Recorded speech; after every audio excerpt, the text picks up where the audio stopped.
Welcome to this event on mega sporting events and human rights, the responsibility of business.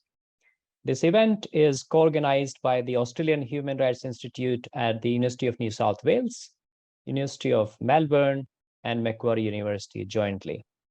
This event is taking place virtually today, and then we have an in-person event taking place tomorrow. At the outset, I would like to acknowledge the traditional custodians of the Macquarie University land from where I'm joining this event, the Walamatu clan of the Darug Nation, whose cultures and customs have nurtured this land from the deemed time. I also pay my respect to elders, past, present, and emerging. Now, this gives me a great pleasure to moderate this first session of this event. And this first session is going to focus on protection of the rights of the workers and athletes. And as you may understand, the sporting events cannot take place without these two core constituents. You can't have mega sporting events without athletes, and you cannot have mega sporting events without the workers. So how do we ensure that the rights of the athletes and the workers are protected? So we're going to focus on those particular issues in the first session. Now, I have the pleasure to introduce three distinguished panelists. And let me introduce these panelists to you. And then the format of this session will be that I'm going to pose these panelists some simple questions, and they will be responding to those questions. And then there will be opportunities for you to ask questions as well in the Q&A that you will see at the bottom of your screen. And I will strongly encourage, in fact, you to post questions there, and I will pick questions from there and pose to the panelists. So let me introduce the three distinguished panelists now. So we have with us Johnson Yeung, who is from regional campaigner and coordinator of the Clean Clothes Campaign. And you can see that in the background as well of Johnson. As the backdrop. He is also chairperson of Amnesty International Hong Kong. He's basically based in Hong Kong, and he was a former student leader as well as former convener of now disbanded Civil Human Rights Front. Thank you, Johnson, for coming to this session. Then we have Ms. Yetsa Tualki-Wosornu. I hope I got your name not too wrong. She is the founding director of the Sports Equity Lab at Yale University. Yetsa also is a elite athlete. She represented Ghana in the women's long jump until 2016. And she is a physical medicine and rehabilitation physician specializing in sports and spinal care. So thank you, Yetsa, for joining us. Last but not least, we have with us Nikki Dryden. Nikki is a human rights and sports lawyer with over 15 years of experience. She's the director of the Center for Sports and Human Rights. And she also represented Australia 2 times in Olympic swimming. So Nikki, thank you very much for joining us. Now, Johnson, if I may start with you. We have seen these mega sporting events all over the world in recent years. Now, the focus is on, of course, on Qatar, but we have seen it earlier in Beijing, in Russia, in Brazil, and elsewhere globally, Tokyo, So why these mega sporting events have become major sites of exploitation of workers? And if you can also try to unpack what your organization, Clean Clothes Campaign, is doing to address all these issues, and also if you want to highlight something about the sports industry that is also linked to these events. Johnson, you have the floor. Thank you. Thank you for having me. So to start with your question, I think it will be useful to unpack what a mega sports event are, right? Instead of just a mega sports event that are played on global televisions or on internet. Global sports event is also an arena where athletes comes together, compete with each other. But behind the scene, there's also some big players, such as the organizing committees of the mega sports event, namely the Olympics Organizing Committee, the IOC, or in the upcoming mega sports event like the FIFA committee. All right, they are the stakeholders that are exerting power, that are determining policy, that are determining who gets to run in the competition, what the policy are, including how products are sourced in those mega sports events. And then behind the scene, there's also the sponsors like Coca-Cola, like Nike, like Adidas, who are the main source of incomes of this mega sports event. And the reason why they are pouring so much money, and the money involved are billions of dollars, is because mega sports brands would like to associate their brands with a joint and fair competition. It is good for their sale. It is good for their reputations and images. And through this mega sports event, they create a reputation for their brand, and hopefully this would good for their marketing. What are omitted in this mega sports event are often the hidden figures, the construction workers, the garment and textile workers that are actually producing the t-shirts, the hoodies that are sold in gift shops. They are the hidden figures and pillars that makes mega sports event possible. And this also include the athletes who are competing in those arenas. They are at the center of the stage, but they are also sharing similar characteristics like the garment workers, which they are sometimes troubled by low wages. So instead of imagining that there were some hidden mob boss that are trying to exploit workers, mega sports event exploitations of workers is rather a chain of exploitations where there were a lot of outsourcing. There is not enough attention to the welfare and well-being of the workers, the construction workers who are building the stadiums. And there is inadequate monitoring and grievances mechanisms that can help workers to access to remedy, to access to access to justice, to access to adequate due diligence that can protect them from harm during their work. And putting into example, so for instance, in the Tokyo Olympics 2020, it should be 2021 because it was delayed. There were billions of sponsorships that are coming from Mizuno's, from ASICS, right? Those are the big sports brands. And they are selling gift products like hoodies, again, and t-shirts, and also product for athletes for a very high price. Only less than 1% of those high prices, those revenue, goes into the pockets of the workers. We are seeing that some workers in Indonesia and Myanmar in 2020 or 2019, they have been producing products for Mizuno's and ASICS. They're only earning $1 or $2 a day, while sport shoes are charging consumers like 50 times or even 100 times more than what the workers earn on a daily basis. And on top of this low wages, not adequate living wages, there's also the constant threat against union organizers, such as union bustings, when workers are trying to fight for their rights, and when workers or athletes are trying to unionize, the employers are often backfire with oppressions. And a lot of supply chains in the garment and textile industry are so complicated that oftentimes a garment product, like a t-shirt, different parts are coming from different countries. So it's very hard for those who are on the top of the value chain to trace which part are produced in where and what kind of working conditions are there. It is not entirely impossible, but it requires some willingness from those who are on the top of the value chain to trace to the bottom, to monitor the workers' conditions. And this is where Clean Codes campaigns comes in. We don't believe in global north providing solidarity or providing help to workers.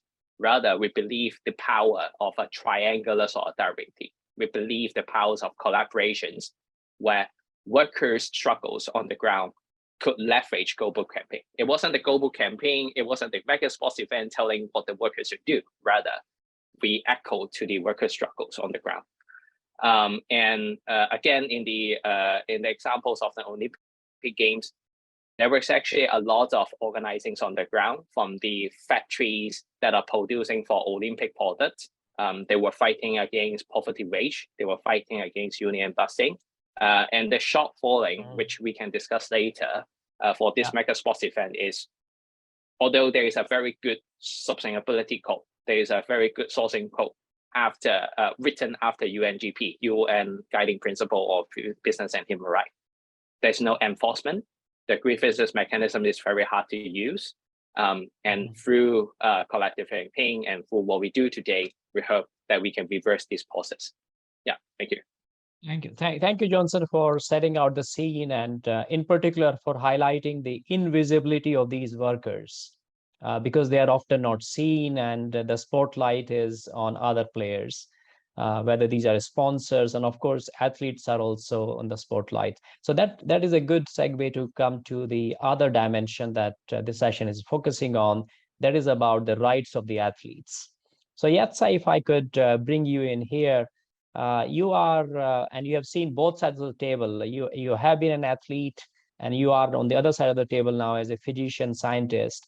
So, what is your experience about the discrimination faced by athletes on various grounds of race, color, disability, gender, sexual orientation, and how this kind of discrimination may impact the mental and physical health of these athletes? And how do they cope up with all this pressure and the so if you can unpack some of these issues, you have the floor, Yetsa. Yeah, no problem. Thanks, Surya. And I'm going to follow Johnson's lead and unpack some of the language as a starting point. So first, I'm going to just toss out that term discrimination, and I'm going to replace it with the phrase abusive behaviors. It's a much more umbrella term that discrimination sits under. I do that because for many of us, terms like discrimination falsely imply some sort of like low severity experience, nothing like a criminal offense, but it seems minor, right? Well, it depends on who you ask.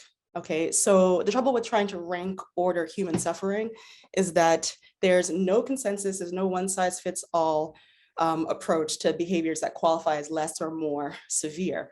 I much prefer, as a doctor, a trauma-informed and person-centered approach where the athlete tells us what hurts, what's meaningful, and then we move from there. So there are 4 abusive behaviors kind of ranked into categories and types that athletes are exposed to: psychological, physical, sexual, and neglect, and at remarkably high rates. So I'm just going to run through some data for you.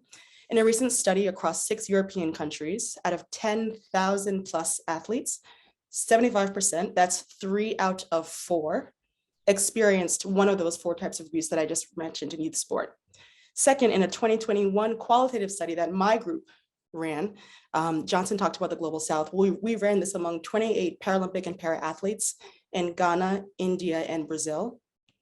Greater than 75%, again, 3 out of 4, experienced disability stigma, disability-related humiliation, financial exploitation, and they felt that those behaviors were the most frequent and also the most painful. Again, there's that discrimination to them and their perception being the most harmful above everything else.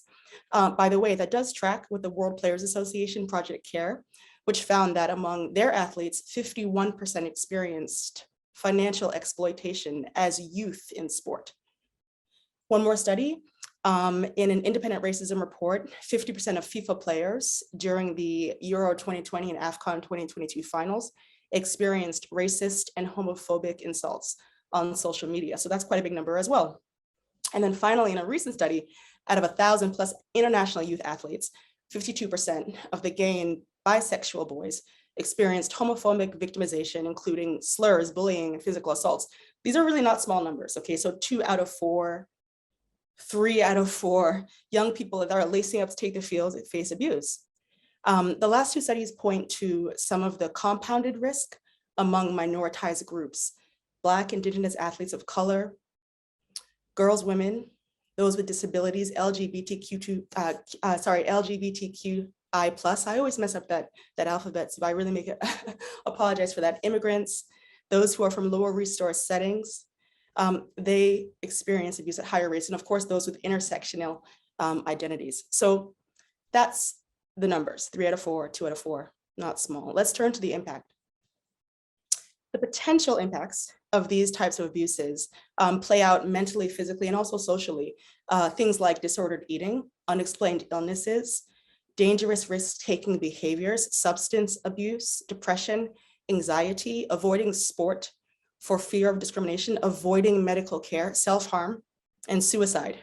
In fact, homophobic victimization is known as a risk factor for suicide among young men, and especially gay and bisexual young men in sport. So it's a long and dark list, but I do want to just flag up for the audience and for the panel here, a more subtle consequence that I personally as an athlete find extremely interesting.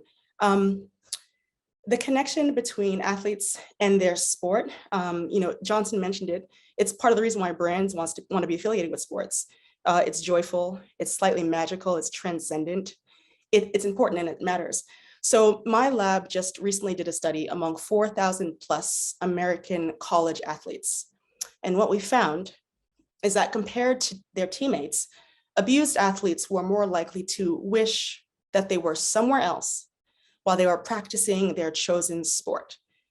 Sounds minor, right? It's not a violent crime, it's not a criminal offense, but again, it depends on who you ask.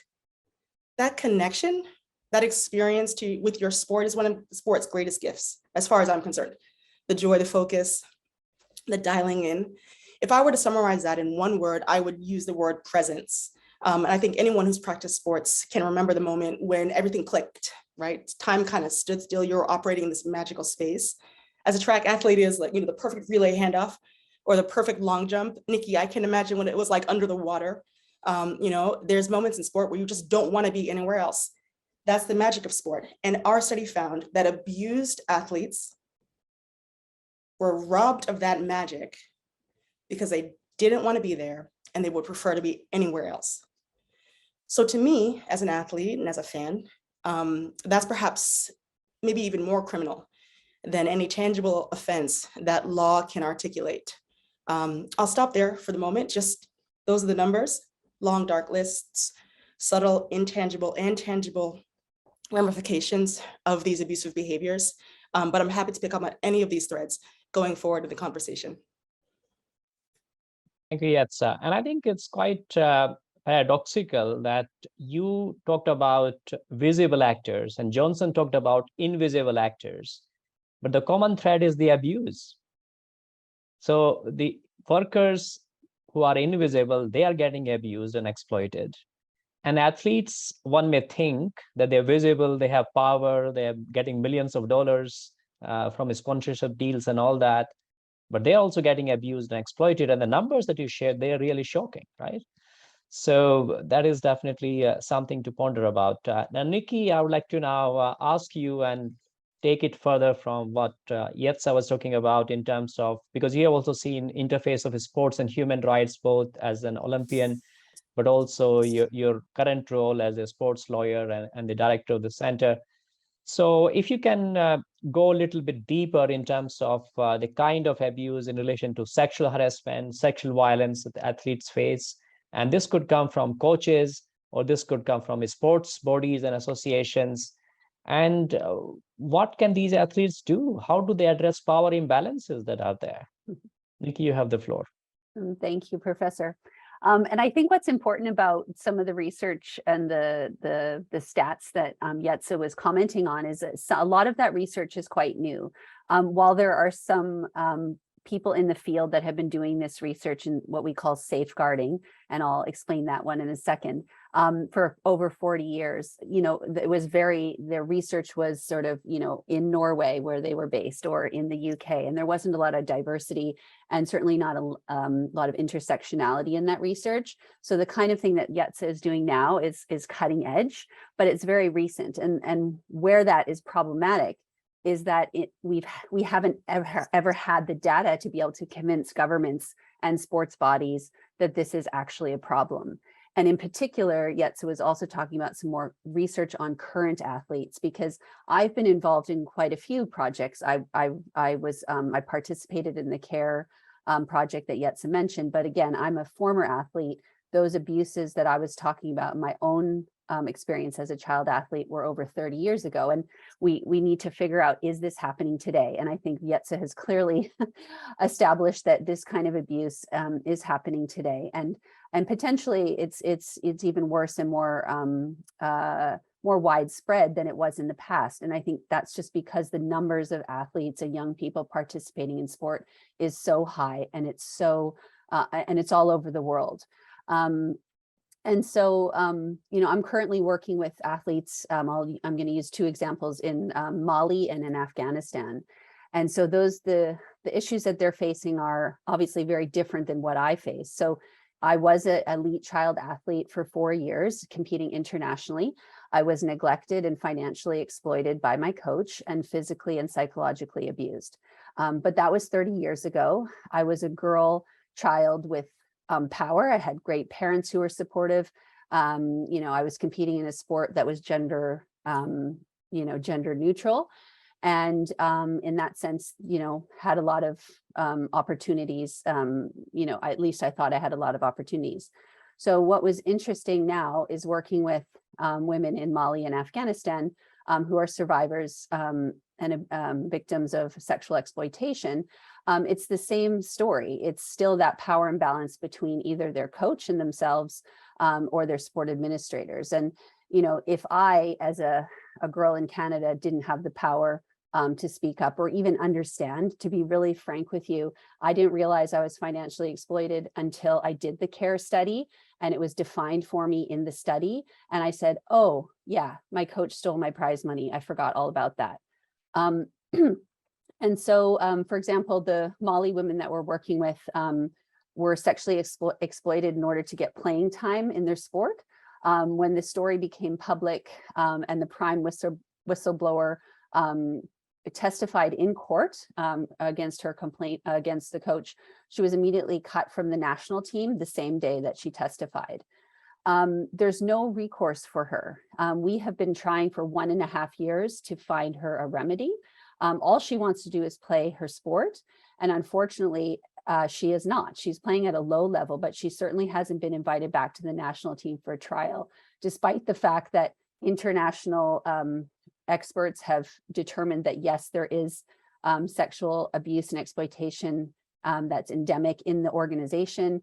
There's New York Times articles about the case. We are working on her case. There's 4 lawyers and another 9 people helping. So she has 14 people helping her. And we have gotten really just plugging away through this sort of not even really a human rights mechanism. We're just trying to use the existing mechanism within the sports federation, and we're not really getting anywhere. And she certainly hasn't received any remedy for the abuse, let alone the retaliation that she faced. In Afghanistan, there's both very famous cases of past sexual exploitation that happened at the hands of sport administrators. And this is like many years ago, so prior to the Taliban coming back to power. A soccer administrator his case made it all the way to the Court of Arbitration for Sport, which is where most cases in the world of sports dispute end up. That's the final court of appeal for sports matters.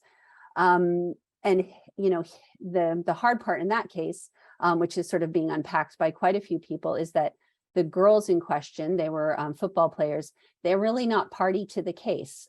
So there's this legal avenue where FIFA has penalized him and disciplined him through their process. He appealed, and that's how the case ended up in the CAS, as we call it.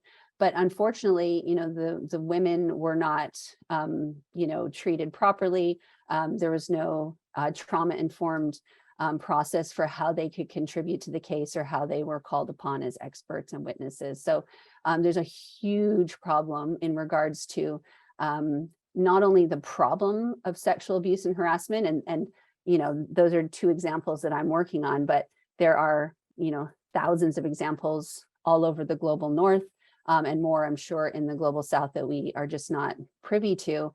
And the amount of work that's required to handle that, like I said, there's 13 or 14 people helping one young woman, and she's not even really getting remedy.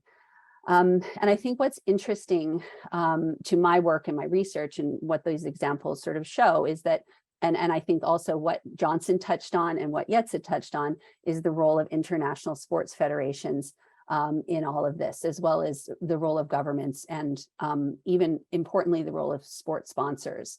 So, the first thing, and I think this applies both to the migrant worker cases as well as the athletes, is that IFs, international federations, really need to be put in place more vigilant monitoring of what is called these solidarity payments. And so for the case examples I gave in Mali and Afghanistan, there's a lot of money transferring between Switzerland and the Global South. And this is called a solidarity program, where money that's generated through sponsorship dollars gets repurposed and goes to develop sport in the developing world, which is all fantastic. Great idea. I love it. But when that money is used to build a bedroom in the back of the football facility in Afghanistan, where the head of the football federation was sexually abusing female athletes, we have a problem. And that's FIFA's responsibility to ensure where does the money go that they are giving to these federations at the grassroots and sort of development level. Governments also need to acknowledge their role in protecting the human rights of their citizen athletes. We've seen moves towards this in the US. Congress's response to the USA Gymnastics case was amazing. I mean, Congress basically took back control of the US Olympic Committee and are now providing a whole bunch of oversight that was not there for the last 50 years. We're seeing it in Australia with the formation of the Sports Integrity Australia framework, where funded again by the federal government in Australia. And we're seeing it in Canada, where investigations are ongoing around a huge abuse problem in ice hockey. And we're also seeing it in some unique sports tribunals that are popping up. I've mentioned the Court of Arbitration for Sport, which really is not the right place for human rights cases or any of the types of harms that Yetsa defined in terms of any kind of maltreatment, abuse, neglect. The CAS is just not set up for that. It was set up to hear anti-doping disputes and team selection problems. It's not really going to be the right place. And so what we're seeing is regional sports tribunals or arbitration popping up. I just spent the northern summer at Sport Resolutions in London, and they have two really cool arbitration panels and projects set up, fully funded by the British government and Sport UK Sport. One is a safeguarding panel. So any case that comes in, so safeguarding, as I said, I would define is sort of a more umbrella term for those types of abuse and neglect cases that Yetsa has described. And so safeguarding is a word that we're using to describe how we protect athletes in this space. And so there's a safeguarding panel that is set up with expert lawyers and arbitrators who have trauma-informed training, and they manage the whole case. There's no interference from the Secretariat or Sport Resolutions or any sport federation. It's wholly independent and completely managed by these experts. And that's been going for about 10 years. They're also doing a pilot called Sport Integrity, which is is defined as sort of more of your sexual discrimination, racial discrimination. The cases that have come in, it's only in its very beginning, around eating disorders, the way coaches talk to their athletes and that kind of thing.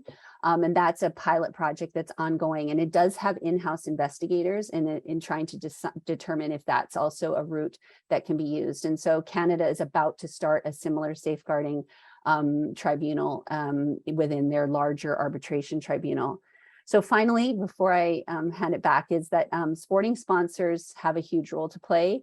We've talked about the federations, we've talked about the governments, but the money for the mega sporting events are coming from the sponsors as well as governments. And I think that they really need to be the ones pressuring sport leaders to be more transparent about that solidarity funding, to make support contingent on addressing abuse, and working with sport athletes and sponsors to find better ways to safeguard athletes.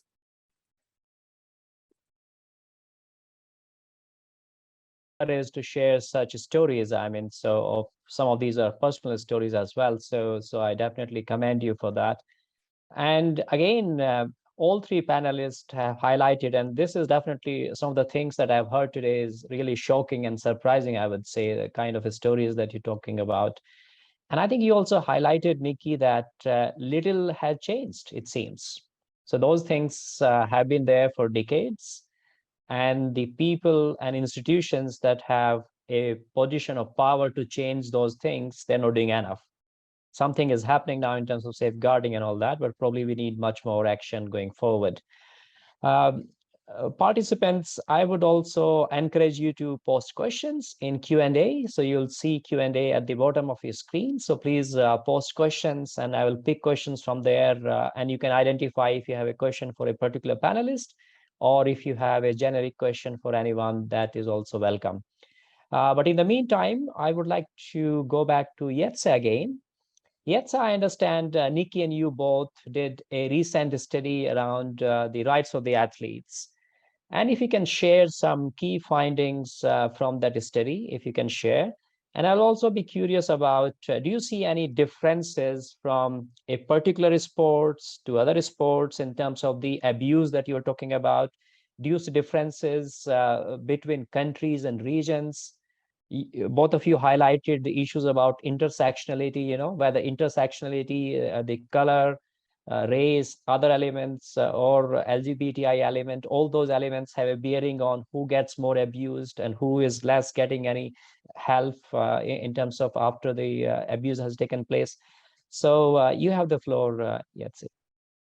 Yeah, thanks so much, Surya. So Nikki actually pointed on the very reason that we did the study in the first place. So what she said was she didn't know that she had experienced financial exploitation when she was a youth athlete, right? And that's one of the things that we see a lot among athletes. Athletes are so much more vulnerable than we think or that we may perceive from the outside. A lot of it has to do with baseline knowledge of their agency, their fundamental human entitlements, and then separately, their confidence in their ability to use those entitlements. So that was the foundation of our study. We did a study on athletes' knowledge and then separately their beliefs in their rights. We used 5 rights that have been articulated by the World Players Association and by the IOC. They were the right to sports opportunities without discrimination, distinction, harassment, and violence, the right to freedom of expression. The third one was the right to name, image, and performance protection.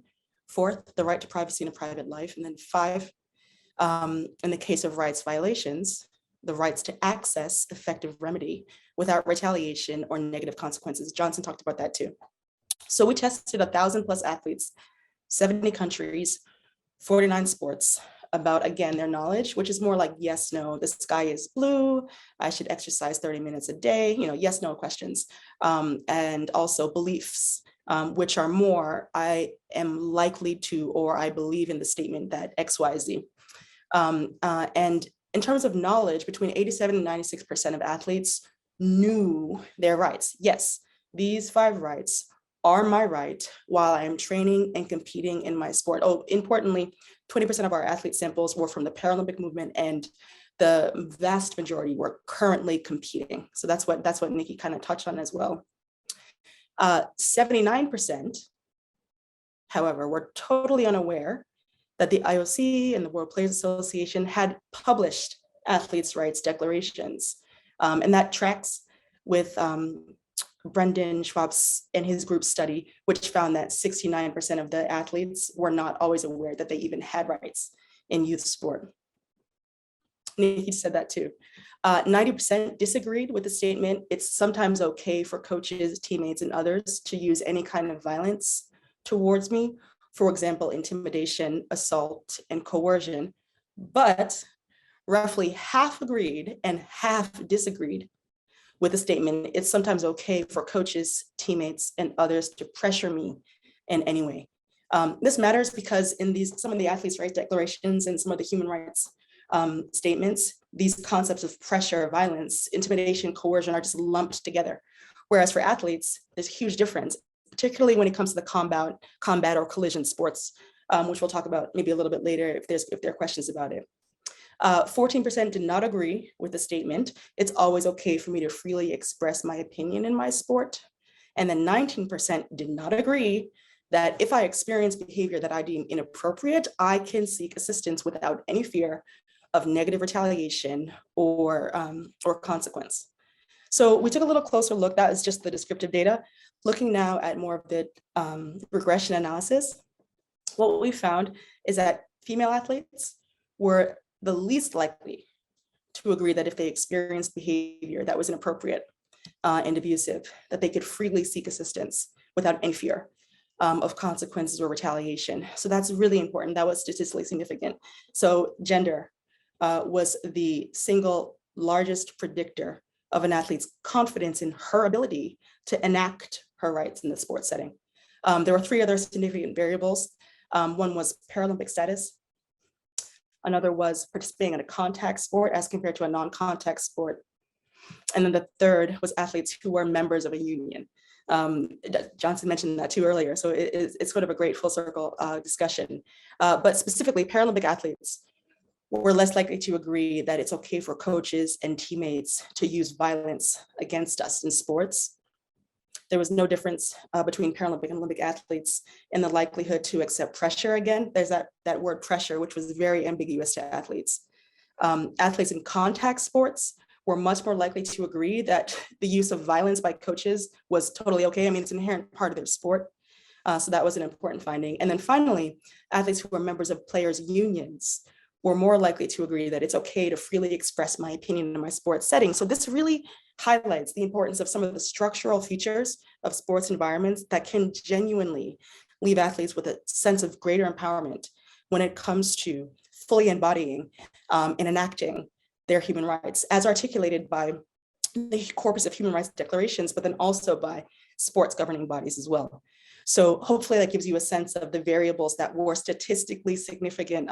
Surya, as a diehard scientist, I hesitate to mention the non-statistically significant variables, but those were the ones that sort of came through the analysis and sort of, in all glory. So hopefully that clarifies for you where there were distinctions in some of these athletes' experiences.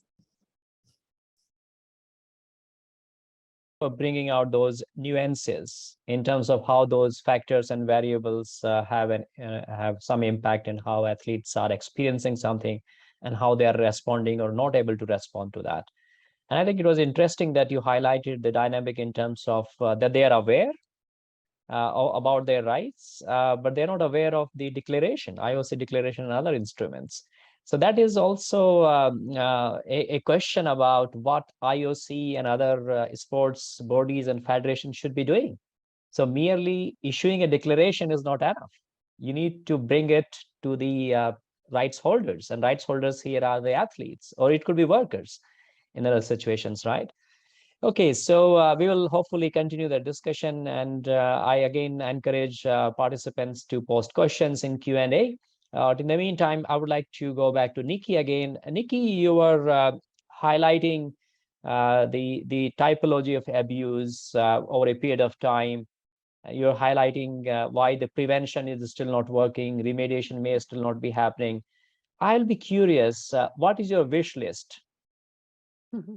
What you would like to see? Let us say a couple of things, and probably Yetsa, you can also jump in later after Nikki, but I would like to see, and probably why not even Johnson? I mean, so if we ask you, because all 3 of you have showcased, the stories of abuse and exploitation across the board, right?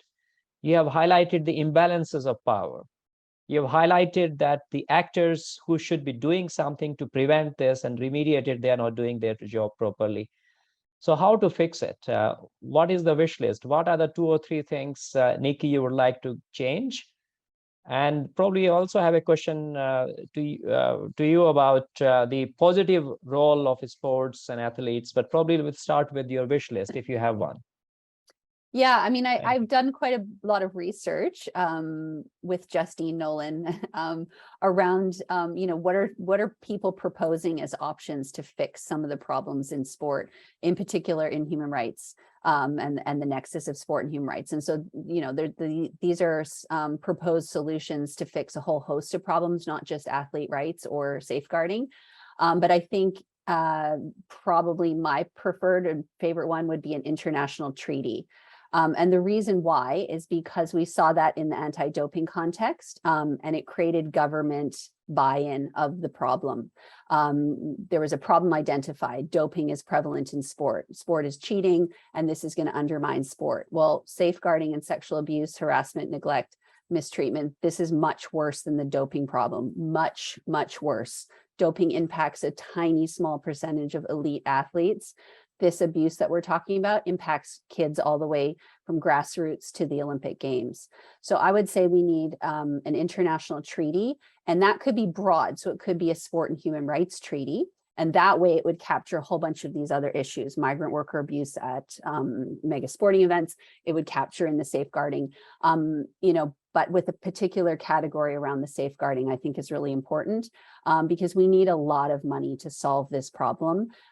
Sport can't do it alone. We're not going to be able to do it alone, even with sponsor dollars. We're going to need a lot of government funding. And that's where we've seen, movement around anti-doping is where governments are play as their 50-50 partners with the sporting world in the anti-doping movement. And it started with first regional treaties and then an international treaty on doping. So I think if we have an international treaty on sport and human rights with a particular global safeguarding mechanism that's funded by governments, that'd be I think that's one option. Recommendation that you made, and I will be going to Geneva next week to talk about another treaty on business and human rights. So I I will take this suggestion on board and see how we can connect the dots. Johnson, probably I would like your reaction about the treaty also. So can a treaty, whether it's a business and human rights treaty or a treaty dealing with mega sporting events, do you think that kind of a treaty will work for the rights of the workers, or do you have any other suggestions how we can safeguard and kind of ensure that the workers don't get exploited in these mega sporting events? Because it's quite puzzling that despite so much evidence, case studies, media exposure, these sports bodies and associations are not really taking the rights of the workers and athletes seriously, right? So what is missing? What more needs to happen so that they wake up? Thank you. Yeah, I definitely see the usefulness of having international treaties or guiding principles that are guiding the behavior of different stakeholders that are exerting power in mega sports event and also in the supply chain. But having the IOC rules on sustainability sourcing code or having the UNGP is inadequate if there is no willingness to redistribute power in this mega sports event or in the supply chain. One of the common themes that goes through in our discussion in the past 14 minutes is how we can redistribute some of the power to the athletes, to the workers, how we can make the institutions and rules work for their workers and athletes, but not against them. I think you should have really put a very beautiful way in describing that genders and also the union status are determinant factors for athletes to exercise their entitlement. A lot of time, knowing that you have the power is a source of power, and that kind of awareness cannot be achieved by just having a sustainability code. It has to be achieved by collective action, by exercising the power. And that means having space for athletes and workers to unionize themselves, to organizing themselves, have space to talk about their traumas, their vulnerabilities, the conditions of being exploited is a starting point for them to try to be aware that they do have entitlement. And what we're seeing in the past few years, that shrinking civic space in different production countries, crack down on union organizings under the disguise of COVID-19, has been a real threat on this space where people can talk about their entitlement. And having, if I recall correctly, 2012 Olympic Games in London was the first one that adopted the UNGP, right? So the UNGP, the international instruments are already entrenched in some of the rules of mega sports event, but there is not inadequate willingness to enforce them. So we are seeing example from Tokyo Olympics, where BWI, the International Construction Workers Federation, and some of the coalitions that are working on environmental justice, they have been filing cases into the grievances mechanism, reporting violations of illegal logging, workers who pass away because of unsafe working conditions. They filed cases into this grievances mechanism, but they were all struck out because the setting of the grievances mechanism worked against them. Like the reason why those cases were struck out was because the committee believed that the workers could find remedy in the OECD guideline or in other arbitration council. So the mega sports event organizing committee is not taking their responsibility, and they are using a very lengthy process in posing barrier, like asking workers to present 100 pages of evidence, using a lot of legal languages. I think Nikki has also covered that, in preventing workers and ethics from accessing justice. So the institutions that are enshrining and enshrining the values of international treaties and UNGP needs to be reformed, needs to be reconfigured, so that it can facilitate workers and ethics to exercise an entitlement. And I think lastly, there, aside from international treaties, sponsors and also mega sports event organizing committee could also consider introducing some enforceable collective agreement and legal instruments that are legal binding into this sports event. Like if there's a problem on sexual abuses, or if there's a problem on poverty wage, sponsors, brands, and mega sports events organizing committee can enter agreement with unions of ethics or unions of workers, lay out some of the conditions and measures that needs to be implemented, such as living wage and a good grievances mechanism. And if those measures will not implement, then the other side, the other parties of the collective agreement, namely the workers or the ethics, can hold the organizing committee or hold the brands accountable legally. And we find that in the government sector, like the Bangladesh Fire and Safety Accord, we find this a very useful instrument in changing the behaviors of the brands, of those who have more power, but also make workers aware that they have an entitlement and they have a pathway in seeking justice and remedies.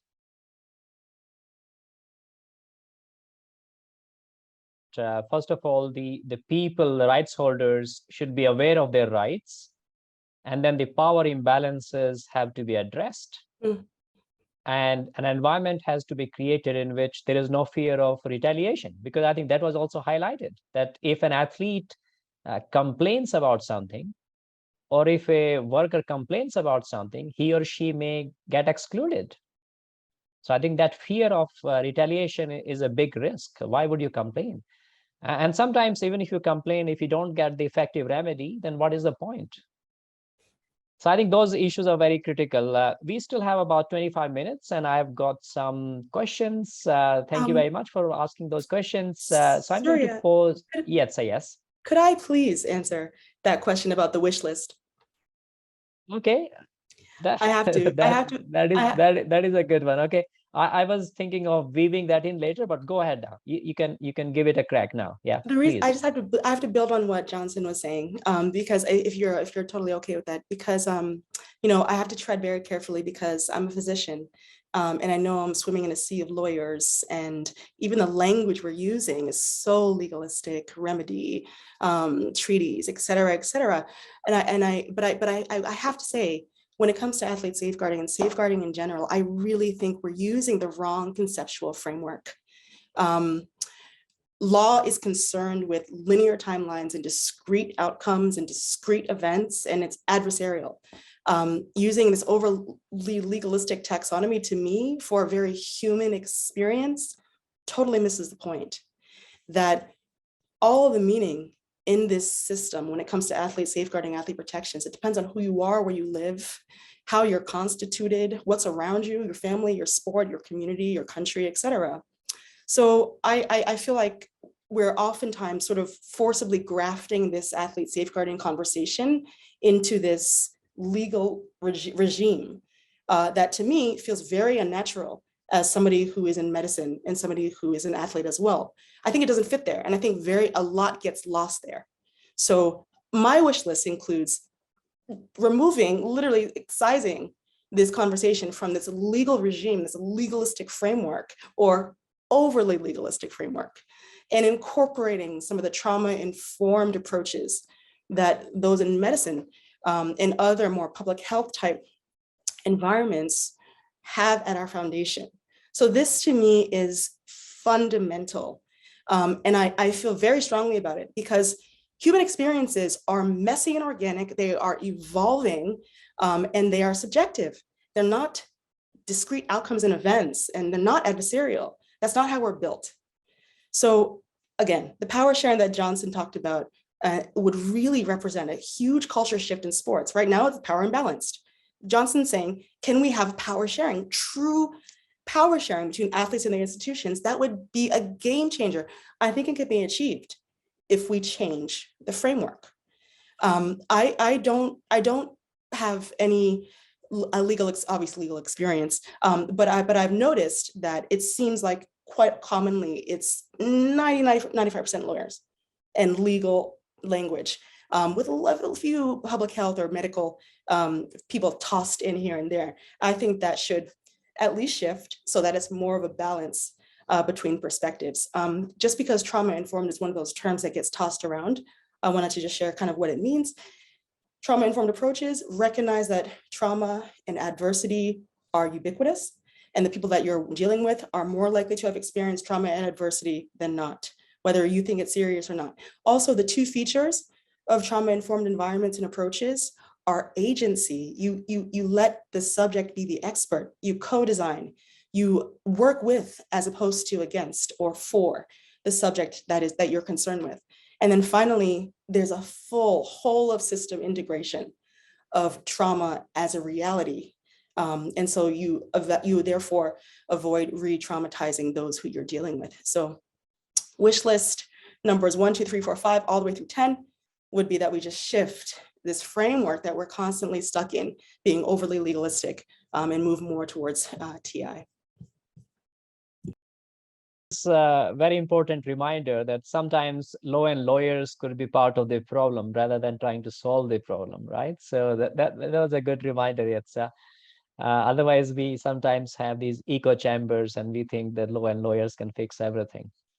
All right, so we have some interesting questions. Nat has a question about 2 ways athletes are represented by players' unions and athlete commissions. And I don't know if anyone has any views on this, and I would like you to connect that with the power imbalances that you're talking about. Nikki, I don't know if you want to have a crack at that question. Please go ahead, yeah. Yeah, I think there's a couple questions that touch on something that I've been thinking a lot about. And you know, and it came up because I spoke at a law and sport, or sorry, I went to a law and sport conference in London last month, and the topic was NFTs, so non-fungible tokens, and the way players' images are used in them. And I put up my hand. I said, "Well, what are you going to do when someone starts selling Michael Phelps's NFT from his, 22nd gold medal?" And they were like, "Well, what do you mean? He controls it?" And I said, "No. Olympic athletes control nothing." And I was in a room full of sports lawyers, and none of them knew this basic principle that Olympic athletes have no rights. So we are not unionized typically. Obviously, there's a few unionized athletes that compete in the Olympics, but generally Olympic athletes are not a union body. And which is why we're going to see more athletes protesting in Qatar. So more of the players, the soccer players, football players, they're going to be protesting in Qatar. We've already seen it happening, whereas we saw nothing happen in Beijing 2022. And that was less about the knowledge of the athletes, because I know that they were trained by Human Rights Watch on what was happening in China.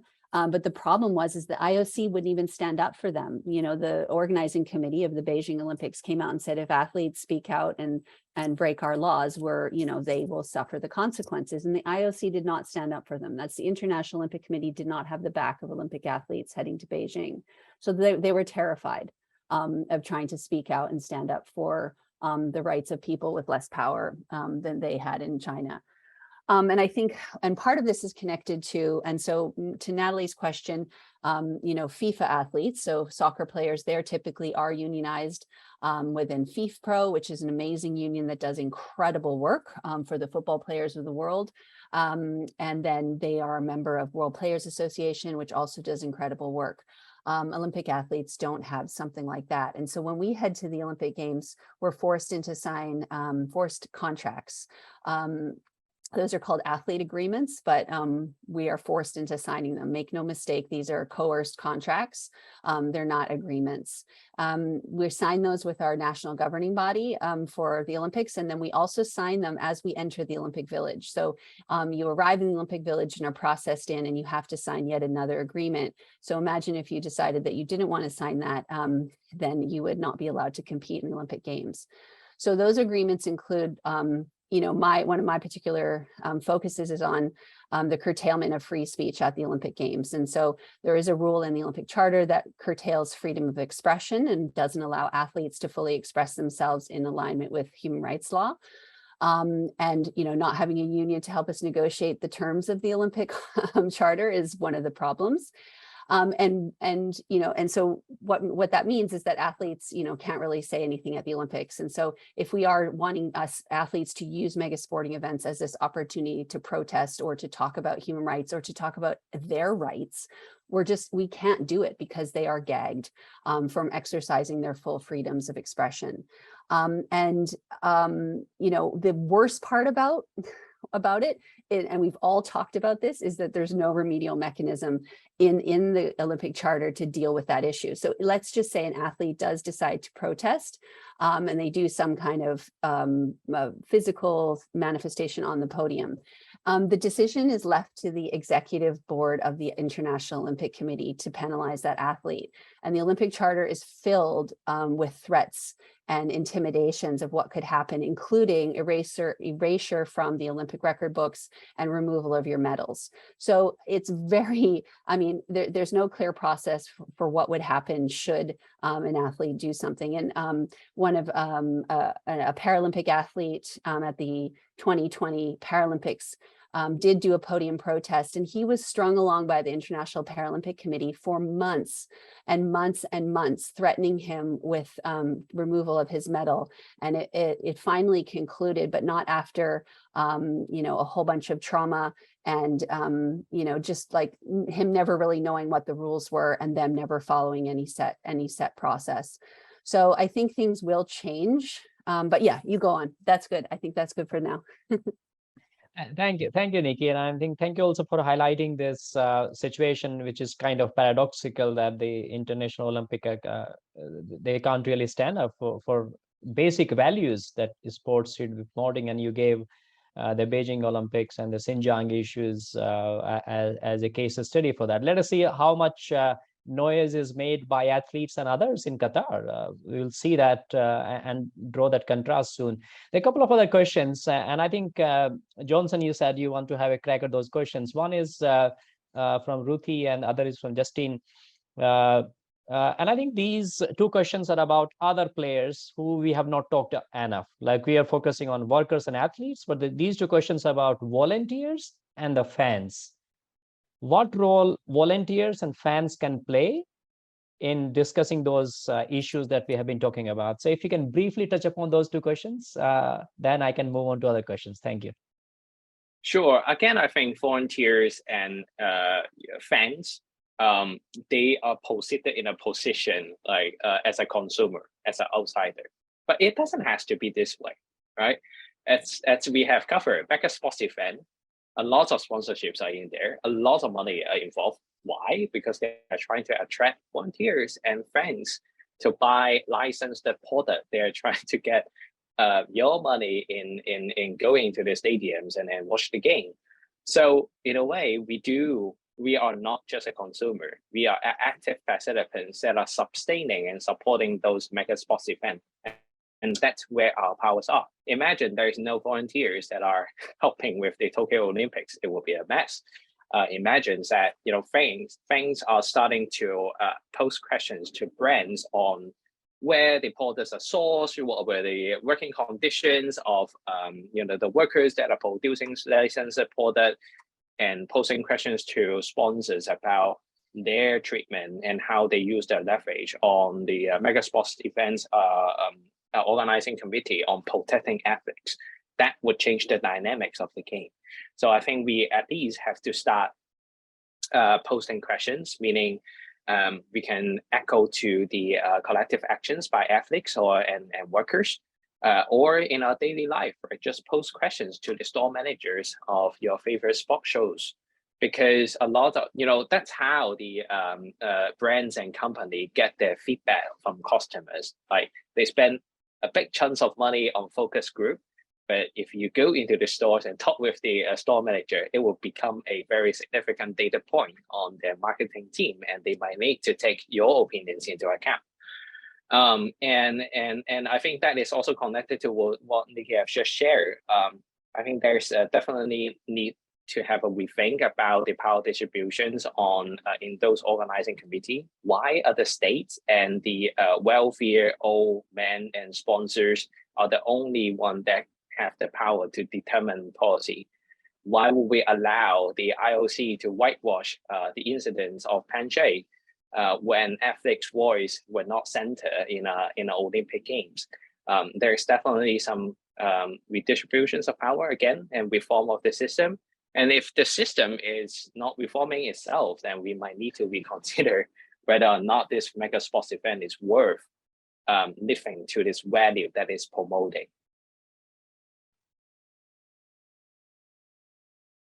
In the whole structure of mega sporting events and the charters and how these games are run. I got another question, not in Q&A, but via chat from Justine Nolan. And that question is probably, Yetsa, you may try to answer that question, is about in terms of what kind of education is now being given to the emerging athletes, because both Nikki and you talked about the lack of awareness about the rights or those particular issues. So what is happening now in terms of the emerging athletes, in terms of the education, awareness, the avenues they have? And do they have some freedom in that? Like, can they raise issues and contest what is being told and taught to them? If you can share briefly that would be appreciated. Thank you. Yeah, sure. No, great question. Some very provocative statements from Johnson. Just kind of got me thinking about reforming the whole system. And so to that question, there are quite a few. I mean, I would say there's organizations like the U.S. Center for Safe Sport, Safe Sport International, Center for Sport and Human Rights. There are various organizations that have taken the time to put together various training modules and educational opportunities for not just the athletes that are emerging, but all of the stakeholders in the sports environment. Because at the end of the day, the responsibility doesn't rest on the athlete's shoulders alone to know and defend their rights. They're busy training and competing. Rather, it's the sports environment that needs to be updated and made aware of the rights of athletes, what constitutes violations of those rights, what won't be tolerated, what will be tolerated, et cetera. So I think nowadays, a lot of the sports federations that I've been in contact with do have mandatory trainings, educational modules that are being rolled out to coaches, administrators, parents, and then as age appropriate athletes. A great example of that is the IOC, which we have just put out our second edition of the safeguarding course for safeguarding officers. It's a certificate that can gain enrollment from anybody around the world. And the second class as compared to the first class is just exponentially bigger.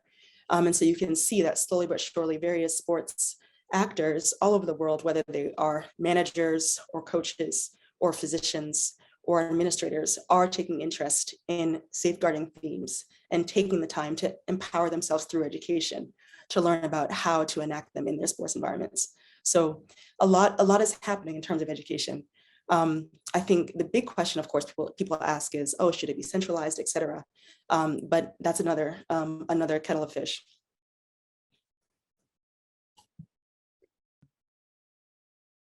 Respond to this as well, but there's also a question that I want to pose you, and you can combine both of them. Okay. That question is posed by Trilby, and the question is that why do athletes need some specific and unique and special remedies?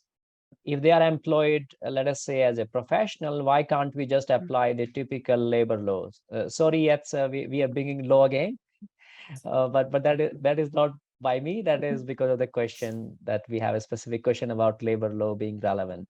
So over to you, Nikki. Yeah, and I mean, I think these kind of can go hand in hand. And the first being that the IOC, the International Olympic Committee, and the Olympic movement actively works to not call us workers.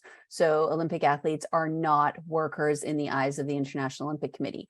Now, there's some amazing research being done out of the University of Cologne. They have an amazing sports group there, and they are actually about to sort of come out with this idea that Olympic athletes are workers, and that is going to rock European sport. I mean, it's huge because this is something that they've been fighting against for a very long time, even from the beginnings of the Olympic movement. So right now, employment law wouldn't apply in that sense the way it would with like a professional sports team, with the Aussie rules football team.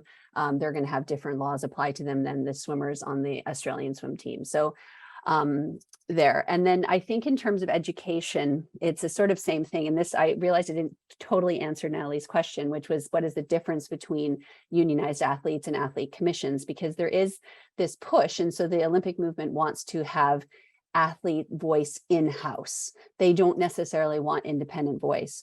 And so what happens is that there is mandatory requirements that all sport federations and national sports organizations do set up athlete commissions or have athlete voices on boards. But what tends to happen is the same power structure applies, and athletes don't feel comfortable either voicing their true concerns, or sometimes it's actually written into the rules or the sort of what is the requirements of being on the commission that they don't represent the athletes, they represent the best interest of the sport.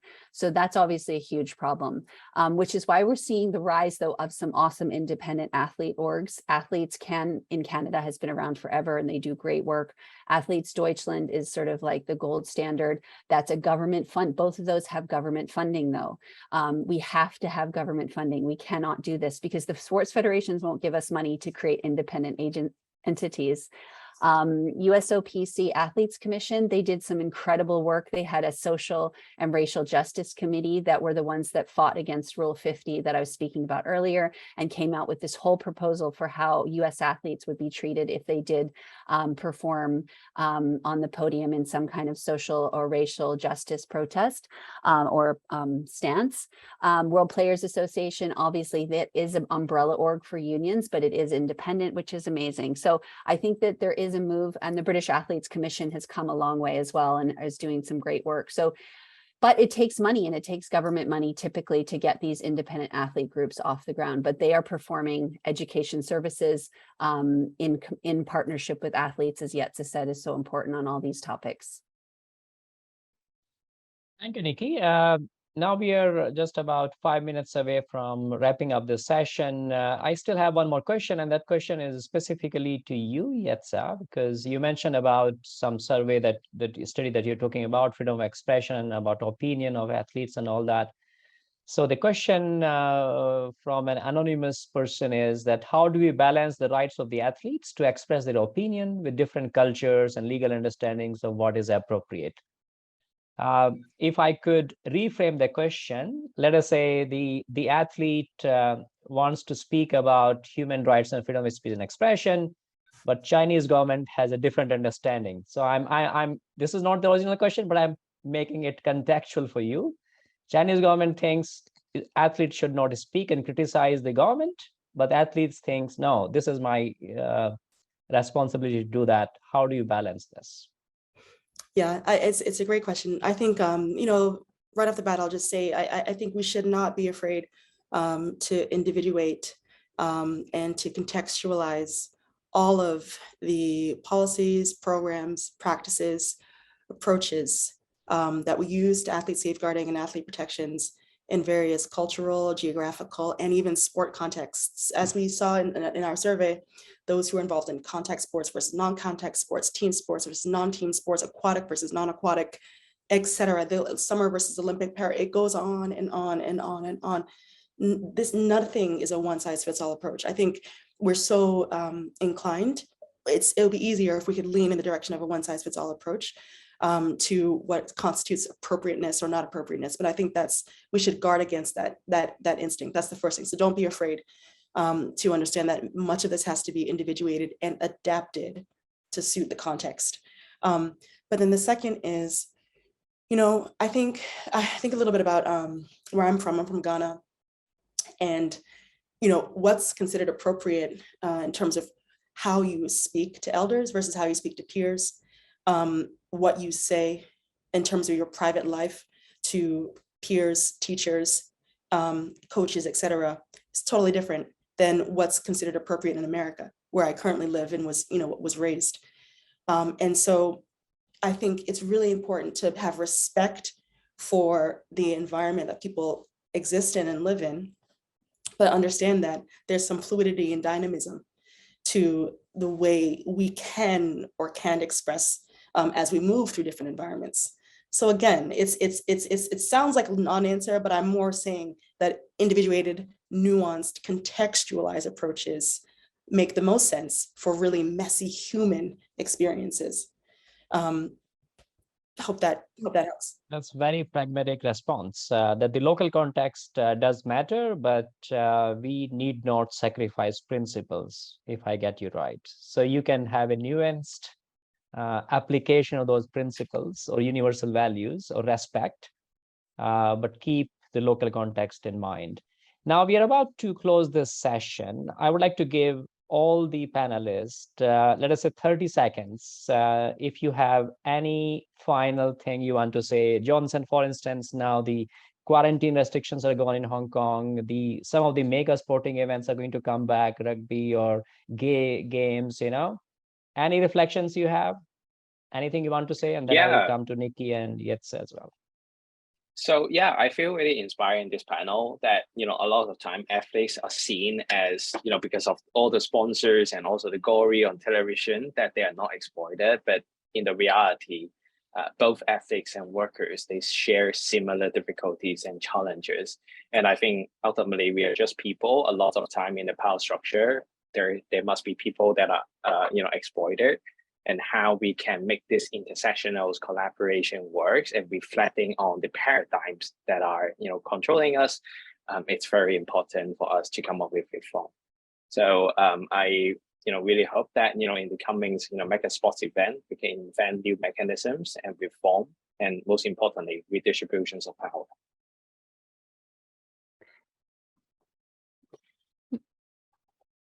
Yeah, I mean, I just really hope that, the Olympics has now acknowledged that they are, going to incorporate the UN guiding principles on business human rights, internationally recognized human rights treaties.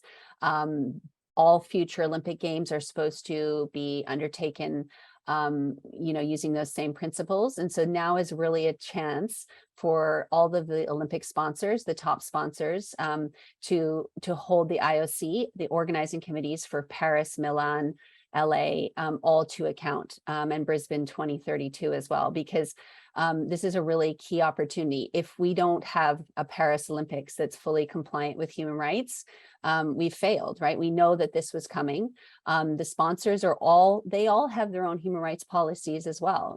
Coca-Cola and Adidas, I know probably Johnson would have, say it's still a work in progress, but, they are the organizations, the sponsors that brought FIFA kicking and screaming into the world of human rights. And because they had human rights mechanisms that they were trying to implement in their supply chain and in their businesses. So I think it's time now for the sponsors to do their part and make their sponsorships contingent on the IOC and other major event holders, actually executing these events in compliance with what they have said that they would do.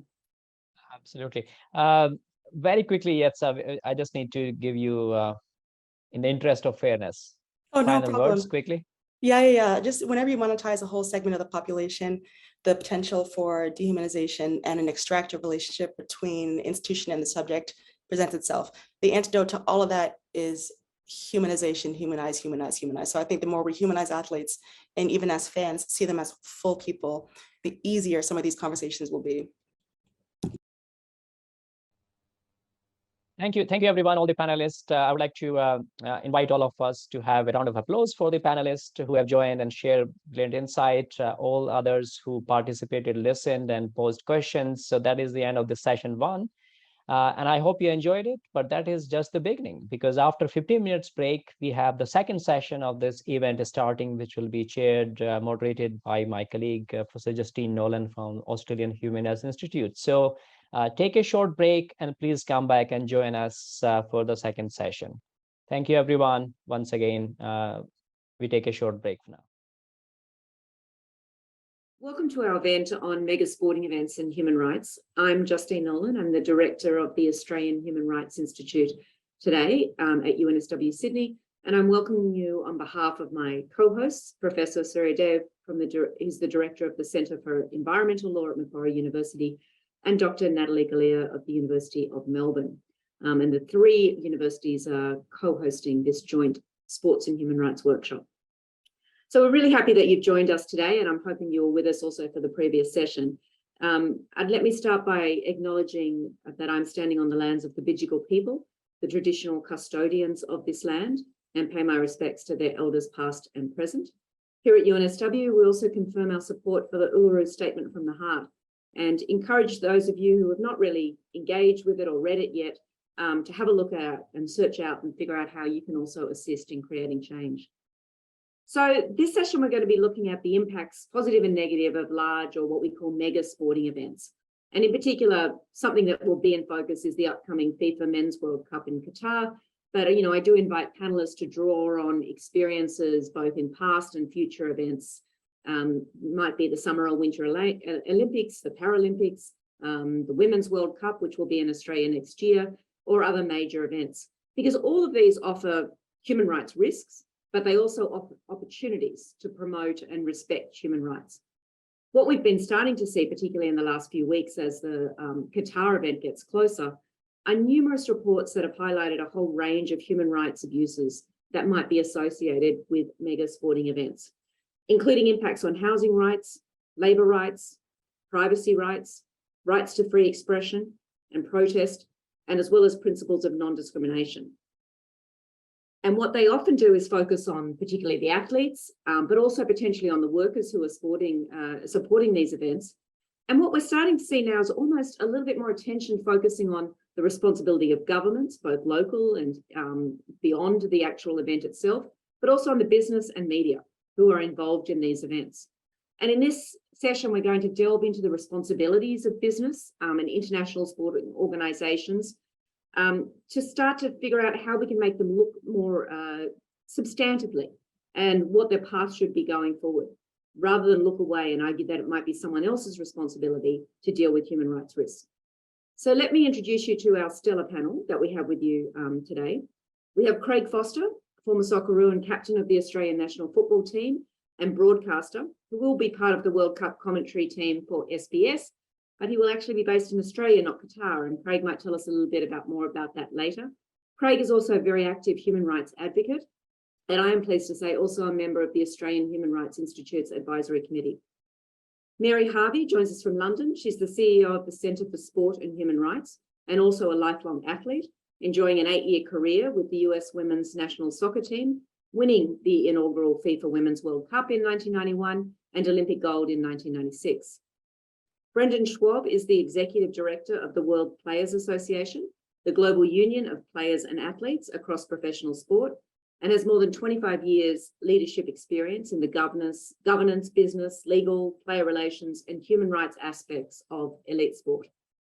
And finally, Mustafa Qadri is the founder and executive director of Equidem Research and Consulting, which is a specialist human rights and labour rights consultancy.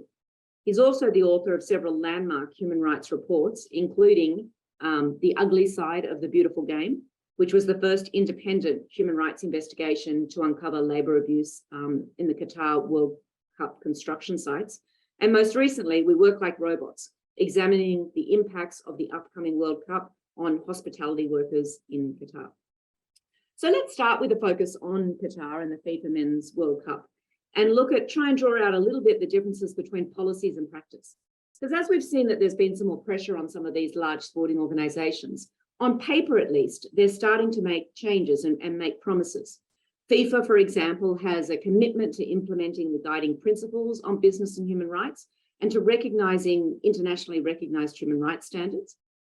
It also has noted that one of its sort of risks when it runs events is that it may cause or contribute to discrimination, and says that as an international body, it strives to create a discrimination-free environment within its organisation and throughout its organised activities. Yet in 2010, it handed the World Cup hosting rights to Qatar, a country where there is a lack of religious freedom, ethnic and gender discrimination, and where LGBTQ rights are not recognised and can actually result in criminal sentences. So I throw to you first, Craig, about how we might recognise these paper promises or FIFA's human rights commitments with what the situation is on the ground in Qatar and the upcoming World Cup. Thanks, Justine. It's a great pleasure to be here and with your many esteemed guests, and I echo your thoughts and you're welcome to country. I'm on Gadigal land here in Sydney of the Eora Nation. I think a good starting point might just simply be to say that, you know, the Qatar World Cup, along with Russia, was awarded in 2010. In 2017, then the FIFA implemented a human rights policy. And at that point, 5 years ago, there could have been much more significant change than what we see today. In recent months, however, it's very positive. Perhaps we might say the only positive is to see much more activism, advocacy and discussion by fans all around the world. Former players are taking various stances, and it's clear that the collective conscience of football globally right now has been very challenged. Over this period of time, there's been a very significant and I would say highly successful strategy of investing in football by Qatar and closely allied nations in the Gulf, which has placed the game of football broadly, not firstly FIFA from a political perspective, and so many current players and practitioners involved in the game all around the world in a position where they are compromised and find it very difficult to hold the game to account and thereby speaking up on some of the human rights abuses we see in Qatar. It is right to say that there has been some incremental improvement and really important improvements in recent years in Qatar, and that's wonderful. And we see there the power of sport. The real question is, though, what did it take for that to occur? Sadly, it took thousands of deaths of migrant workers to reach this point. It also took huge efforts and advocacy from player unions, from the union movement globally, and from human rights community to really push FIFA to be able to put enough pressure on Qatar to bring these changes to life in recent years. And finally, we're in a position now where the World Cup is only a month away. And the real question coming in late December, you know, on that when the whistle goes to end the final, the real question is, what does the future of mega sporting events and the next and subsequent World Cups look like? So, Mary, Craig raised a good point about that there has been some progress. And most of the standards that we're seeing are sort of these voluntary standards and voluntary commitments by sporting organisations. How do you rate FIFA's progress, and do you feel like it's moving in the right direction? And how can we move it sort of perhaps more substantively forward? Thanks for the question, Justine. And, you know, first of all, let's be clear that we've moved beyond the world of voluntary standards. The UNGPs apply, UN Guiding Principles on Business and Human Rights apply to all organizations, and they're the standard of expected performance that FIFA and other actors need to meet. So, and this was mentioned already, you know, FIFA, by virtue of making a statutory human rights commitment, conducting human rights due diligence, and including human rights criteria in its bidding requirements, has clearly moved, you know, out front in this regard when it comes to sports bodies taking steps to address human rights risks, but there's still a long way to go. And as has been mentioned, how we got here, unfortunately involved a lot of harm. It involved, awarding the World Cup to Russia and Qatar. And there's a lot of talk about Qatar, but also the Russia World Cup and the emboldening of, state actors in that regard. I think also sport is looking very hard at itself and thinking about its role. So there was quite a bit of scrutiny in the award in 2010 of these two World Cups. It brought quite a bit of scrutiny. FIFA brought quite a bit of scrutiny on itself. And then you throw in what happened in 2015 when the FBI raided FIFA and there was, a reform process after a corruption scandal. And so it forced a serious debate on the need for reform. And with it, there's this opportunity to open the door to advance human rights, where you can get quite a bit done in a short amount of time, given that you have a burning platform. But at the same time, there's been greater awareness of human rights issues in sport. And that's thanks to the work, and it was already mentioned by Craig, of trade unions, investigative journalism, and organizations like Amnesty, Equidem, and Human Rights Watch. And it's happening at the same time as significant developments in how we understand the responsibilities of non-state actors. So the UNGPs have been key by providing a framework that also applies to the world of sport, and it's created new opportunities for engaging sports bodies and raising awareness among investors, the media, and other influential actors. But progress isn't fast enough, and we're seeing now legislation which is needed, and now it's starting to come, online. So we're seeing that come into force in specific ways, including in Australia, but also France, Germany, and at the EU level. But to your question, what can be done to move the dial? Sponsors and broadcasters have been identified as having considerable leverage over sports bodies, but I think we also have to be realistic sometimes in what they actually have the ability to do, given their contractual commitments. I think actually the real leverage is really with national governments and states who provide considerable funding for sport in most countries and set the legal rules of the road. So I would say one breakthrough moving forward would be for governments to make their sports funding and sport contingent on national sports bodies having human rights commitments and processes in place, and then ensuring there's accountability for results. So one of the points that both Mary and Craig mentioned, Mustafa, has been around sort of, and this is the way human rights often moves forward, is there's bad news, there's a disaster, and then there's a reactive process to doing that. And so Qatar really has been the epitome of how things have gone wrong. In terms of, both the corruption scandal around the awarding of the host city, but then the process of construction. So some of your investigations have looked in and exposed this and really brought global attention on this. Can you tell us a little bit more about what has been going on sort of in that process since 2010 and where we are now in Qatar with the rights of workers and others there? Sure, yeah, thanks, Justine, for that question. It's a really key one. So in terms of background, my organization, so we've just set up a charity called Equidem, and that is the one that is more focused on the public facing work. As you mentioned, we did quite a big study on the workers in the hotels. We have another much bigger study coming out in November, looking at all 8 stadiums and the construction of them. In a nutshell, what we've found in that research is in Lusail Stadium, where the final will be held, is workers who we tracked down over 18 months spoke in graphic detail at how companies actually evaded the compliance systems, how they not only subjected workers to labor exploitation, but they would actually train workers to evade inspectors. So really quite a shocking development, and other kinds of issues on other stadiums. So really, it's sad, but what it really goes to is now, with the benefit of hindsight, 12 years down the road from when Qatar got the World Cup, we can see what's happened is that, as Craig and Mary have mentioned, there have been some improvements, but in a way, that top-down process has led to a management of these issues for Qatar and FIFA to say, look, on any issue, whether it's labor rights, gay rights, freedom of expression,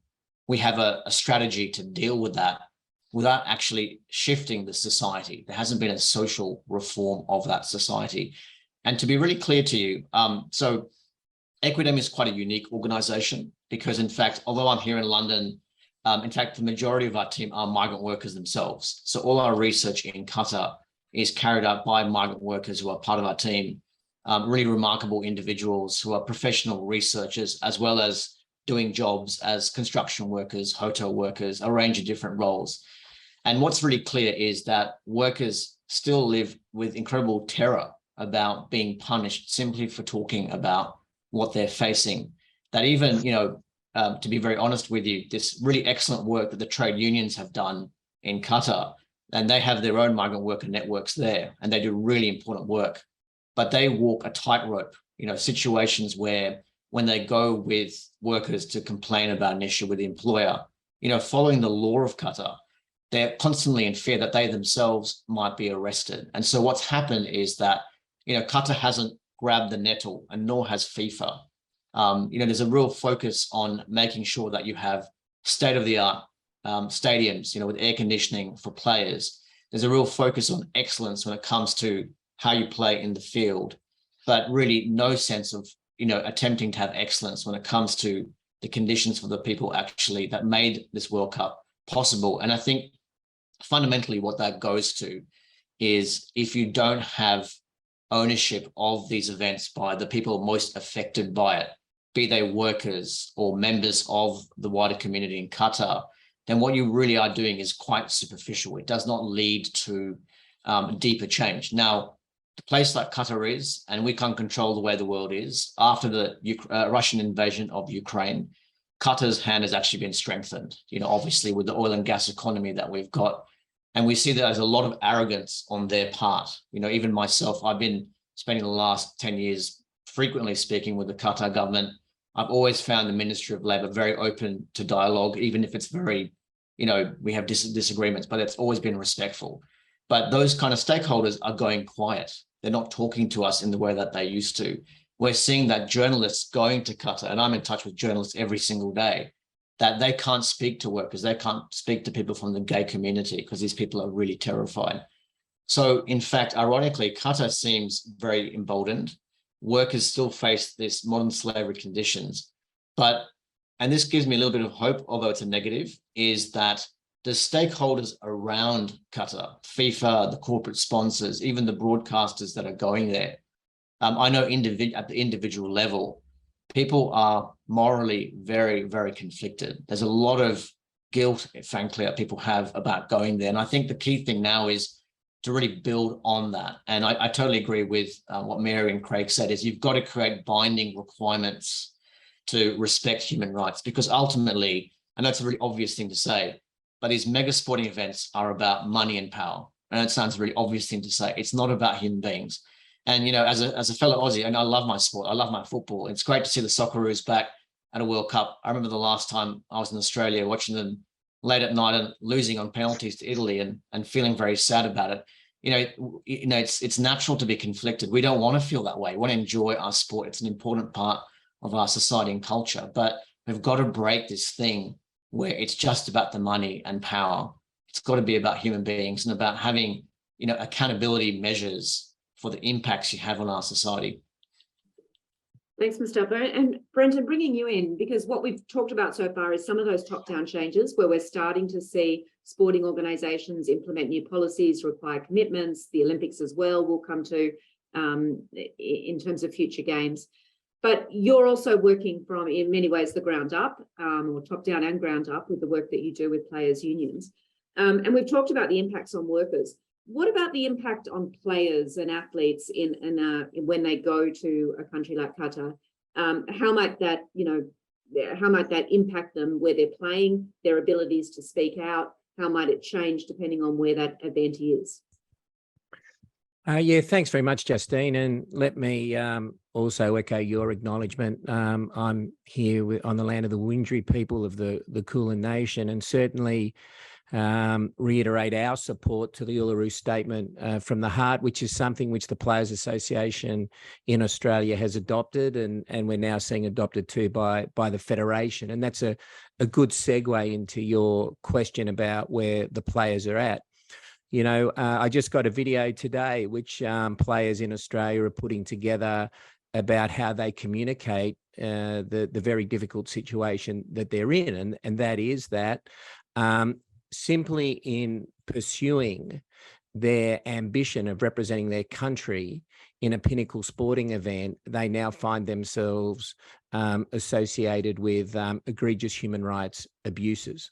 And the real problem, of course, is if that association takes place under a sporting body which compels silence, or within a regime which is starting to either legally or just through implicit threats that were mentioned earlier, encouraging the players to be silent. And that's what we've called as a really dangerous double game, where there are egregious human rights abuses coupled with a desire on the part of the sports bodies and the state that's relevant. And it's not just Qatar. This involves many more mega sporting events, so that the athletes actually find themselves fundamentally misrepresented, that they don't care, that they are turning a blind eye. They're just interested in the high performance environment for a month.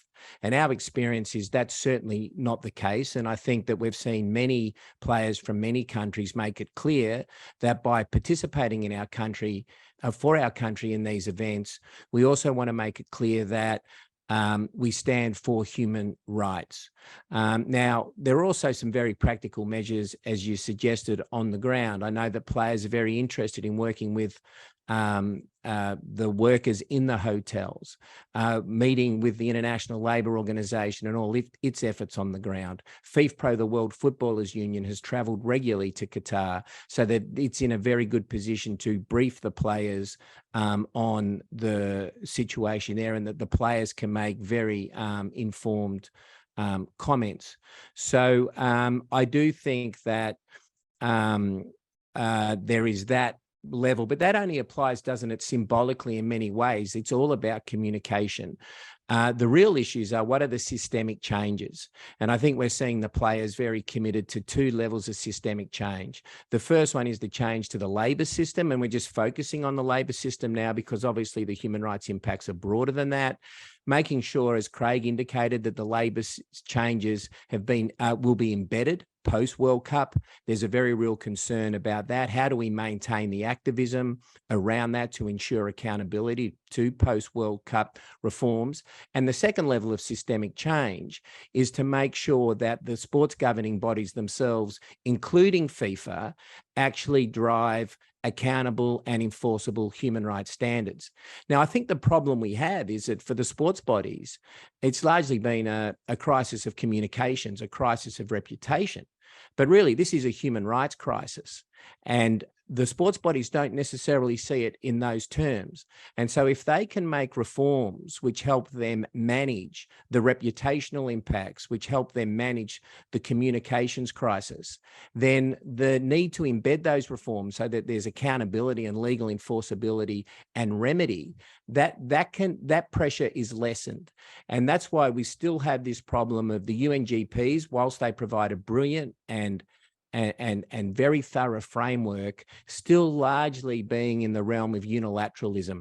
And we have to shift from unilateralism to where the power to the comment was made earlier about these events by Mustafa, these events being about power and money, that the power is shared.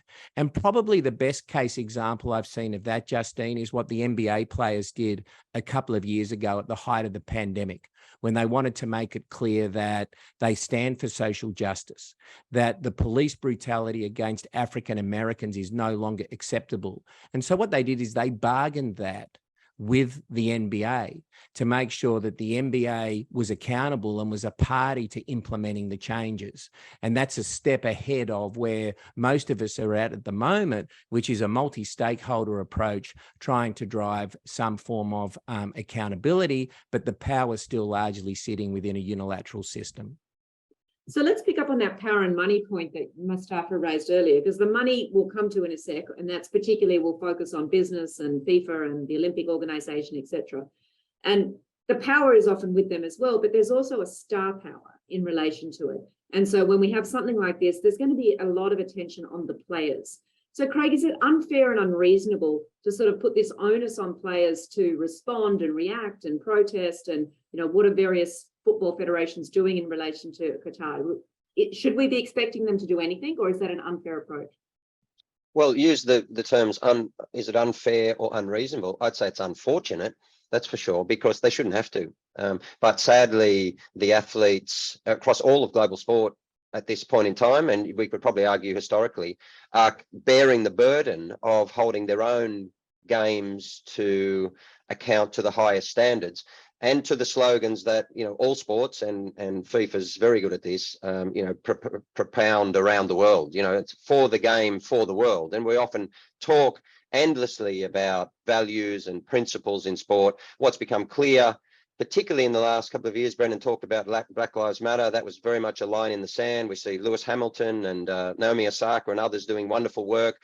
Lewis Hamilton, for example, wearing his rainbow helmet across different Gulf nations for the Formula One is emblematic of the opportunity that our own footballers now have, you know, moving into Qatar. In other words, there's a model for how to actually go and do it. And if you see what's occurred with the 9 or 10 European captains who have decided to wear a multicolored armband, not the rainbow pride symbol, and rather than human rights, which they've done previously, wearing a slogan that says one love, I think that gives a very clear indication of the amount of pressure that federations, that clubs, and that players are feeling under because of the very sophisticated PR and soft power campaign through the purchase of key football assets all around the world from Qatar and others. So athletes are having to step forward now. This is a great challenge for them, and the player unions, including Brendan and all of his compatriots, are doing wonderful work there, because it is a process. It's a process of education. You know, when I was playing back in the early 90s, you know, this wasn't an issue that you know, the Socceroos, for example, had to be conscious of. You know, and in the 29 games that I went into to play for my national team, I can't recall many instances where we had to be appraised of these issues. Today, it's fundamental to the nature of being a professional athlete. We're seeing right at this point in time some wonderful examples here across all of sport now, and we're talking about climate change and climate action, you know, across cricket and netball and other sports.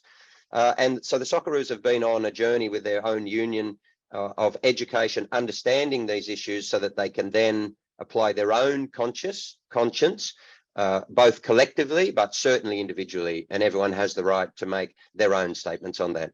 I must say, though, that it is evident that, you know,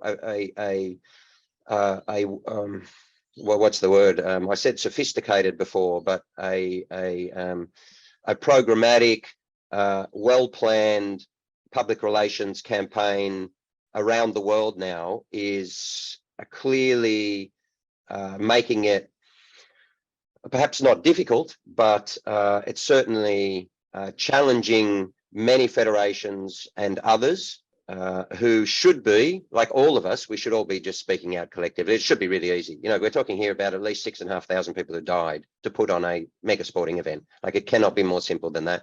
We're talking about a World Cup being in a country that criminalizes the LGBTI community at a time when FIFA is talking about the future of the game being feminine. You know, we're talking about holding a male World Cup in a country that could not physically and practically stage a women's World Cup simply by virtue of the fact that a vast majority or a very high number of the players could not participate in Qatar. They actually would be criminalized, you know, on the basis of their sexuality. So your opening comments were about non-discrimination, and this is evidence of the clearest level of discrimination that we've seen in a very long time. Players are going to go there and make statements. I support their right to do so, and I think we all have to step forward at this point in time, whether it's broadcasters, whether it is former players and former legends, and I might say there's been too few who've spoken up. So many of the former legends in the game have now become close to and commercially allied with these, the countries UAE, Saudi Arabia, and Qatar in particular, who have invested so much in the game. And I saw only in recent days, Philipp Lahm, for example, is one really positive example, the former captain of Germany, who says that he's not going, and in fact, in some form, he's boycotting. Eric Cantona, the king, as he's known in football, proved his, I would say, his ethics in this respect, and said that he's actually boycotting. He doesn't want to watch it all. And I think everyone is bound, given the harm that's occurred, to make some form of statement now. And then on the flip side, Mustafa, we have David Beckham, who's the face of the Qatari Tourism Board at the moment, right? Which is something you labelled as sort of naively blind. Yes, absolutely. So, I mean, not only is he the face of it, he's been paid reportedly £110 million to be a brand advisor for Qatar. And, as Craig very eloquently, mentioned just now, I mean, there's a range of human rights issues, concerns with Qatar. I mean, I'm not trying to be dramatic, but 2 days ago, I was talking to a gay Qatari who is suicidal. He wants to leave the country. I've been calling up people in different countries outside Qatar to see, can they find him some kind of way of getting out of there? It's a really hard place for many Qataris. Qataris themselves don't have civil political freedoms, and that creates this sort of twisted reality where, yes, they're wealthier, yes, they're a privileged community, but then they're also really, squeezed. But in terms of these players, I think, that's a really powerful point, and it is quite depressing, because these are kind of cultural icons, across the world, and including in Australia. And their voices are just so important. There's a reason why Qatar is paying people like David Beckham so much money. My colleagues in our Great Kenya office, were recently speaking. They went to a recruitment office where hundreds of young Kenyans, Ugandans, were lining up to get jobs to be security guards for the World Cup. There's an estimated 20 to 30,000 women and men who will be going to Qatar to do work, temporary jobs. Now, as part of the terms of their contracts, which we've documented, they were being charged 2 months' salary for a 6-month contract for a World Cup that will be, much less than that period. So our real concern is, number one, that they're actually being put in debt bondage, but also they will work there. And what we see in Qatar and across the Gulf time and again is when these mega events end, they send workers home, either formally retrenching them or putting them on unpaid leave. And they're owed tens of thousands of dollars. The workers that we interviewed who were construction workers, one of them who will actually be speaking at the event that we launch on 10th of November, really powerful young man, Anish. He actually didn't want to go to Qatar. He's a massive football fan. He loves Lionel Messi. I met him in Nepal a few months ago in his village, very, very desperately poor part of that country, wearing a Lionel Messi t-shirt. He's a massive football fan, and he knew there were problems there. He didn't want to go to Qatar. And he said that when he went, but he needed to find a job, and he goes to the recruitment agency and they say, look, people, and this is literally what he said to us, people like us, we're not meant to watch the World Cup.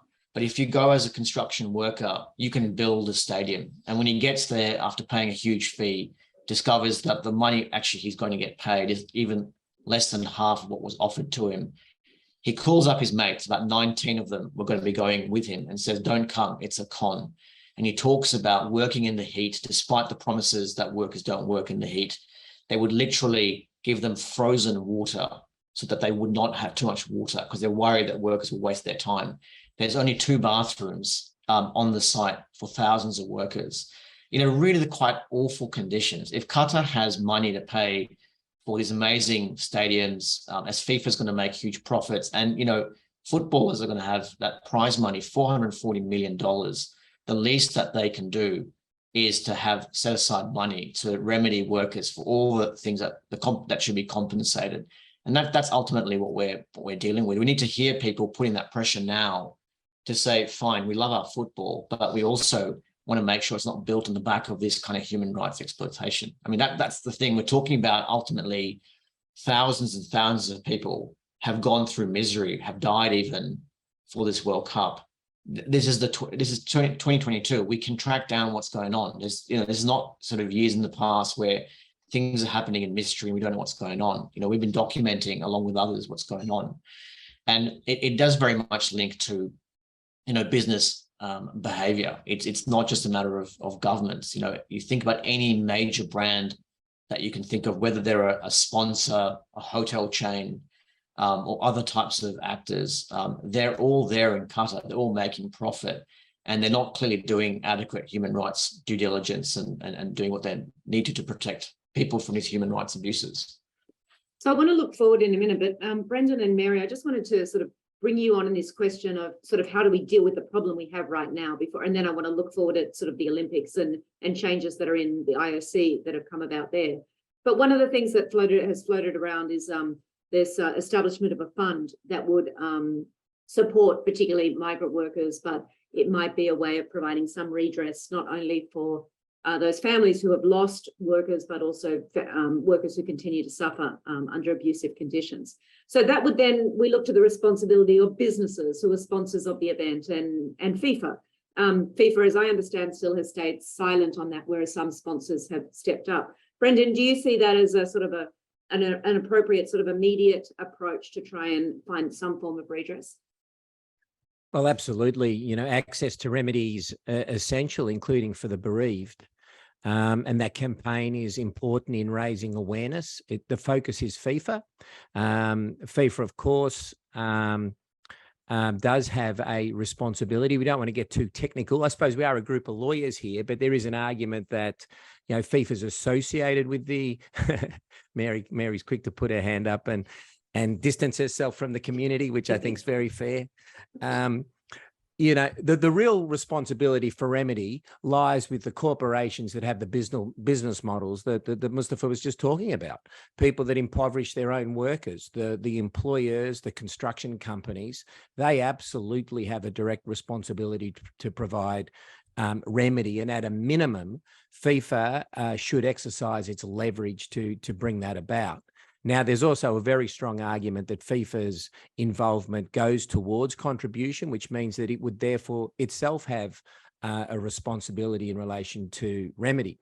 Remedy, as they say, or the UNGP experts say, it's the missing pillar. It's the one which isn't delivered, and that's because that's where the rubber hits the road. That's where accountability matters. And if we look at a lot of these issues, as we go back to the point I was trying to make a little bit earlier about unilateralism, if we look at discrimination, probably the most egregious form of discrimination at the moment we're seeing in a neighbour of Qatar in terms of Iran, and the discrimination based on freedom of expression, the gender-based discrimination in that country, notwithstanding the fact that the sports bodies, including FIFA, have very clear regulations in relation to that, the people that are affected do not have standing to enforce those rules so that they can then access a remedy. So the process remains a high-level political discussion between the Islamic Republic of Iran and FIFA, or in relation to workers' rights.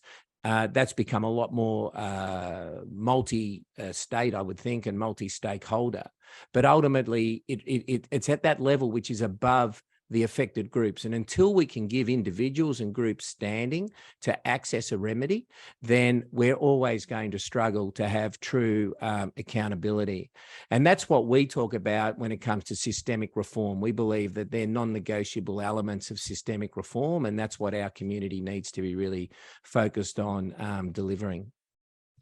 Mary, I mean, sort of both picking up on that and commenting, to add to that. But the other thing I would like to ask you as well is, there's a question come in from Brett about, given all what we've outlined in relation to Qatar and the changes that are happening and the pressure that's being put on some of these sporting organisations, do you think what we'll see is that we will see them start to change where the host cities are? I mean, if you look at the upcoming host cities for Olympics and World Cup, they're different from what they were in the last 10 years. Is that a coincidence, or is it a result of this pressure? So sort of I invite you to sort of both look back on the fund, etc., but also look forward. Will we start to see changes around host cities?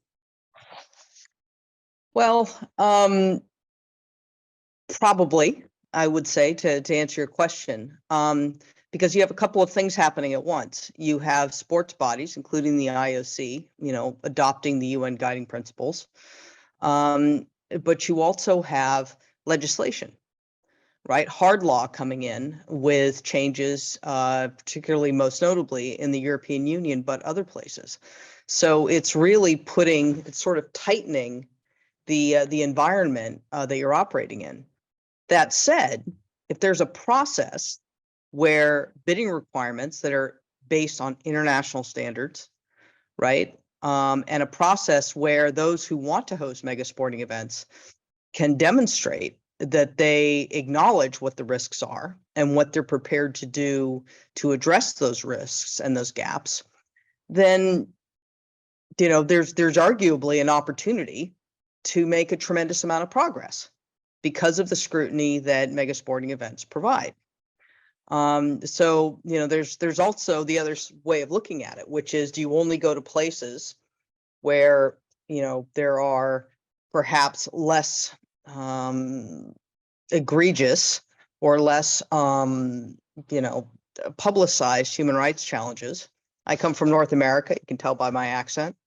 There are human rights challenges in the United States. I'm not comparing them to Qatar at all, but I'm saying there are challenges there. There are challenges in every country.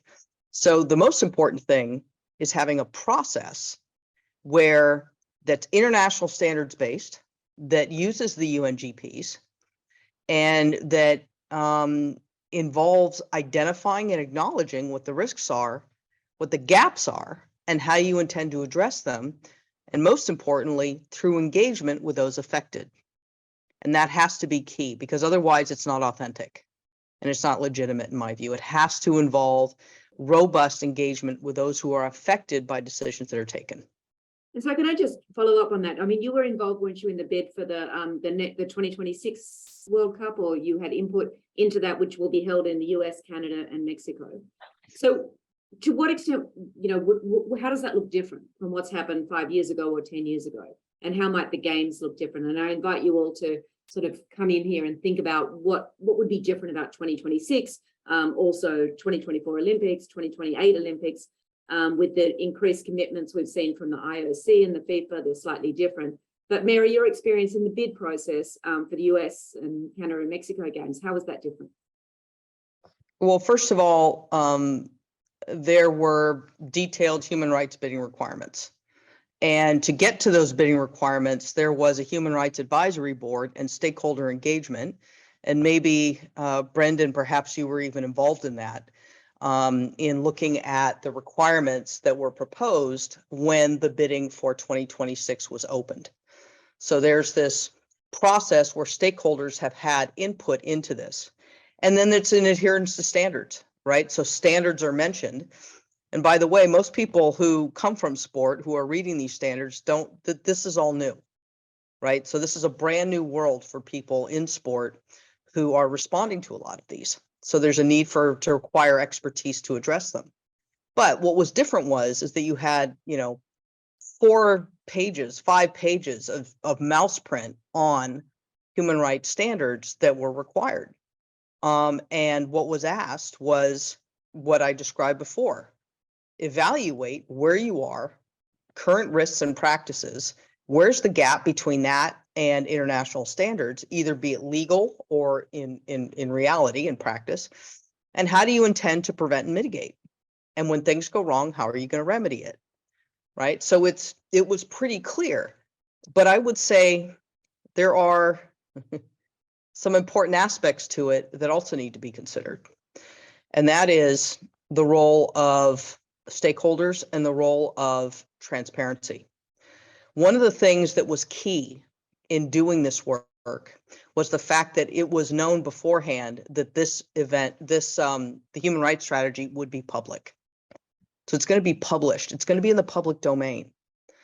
That is so important, because when I go to internally at the bid and say we have to talk about gun violence, they don't want to talk about gun violence. I'm like, listen, if we don't talk about gun violence in a in a document that's public, we're impugning our own integrity in terms of our, people aren't going to believe what we have to say.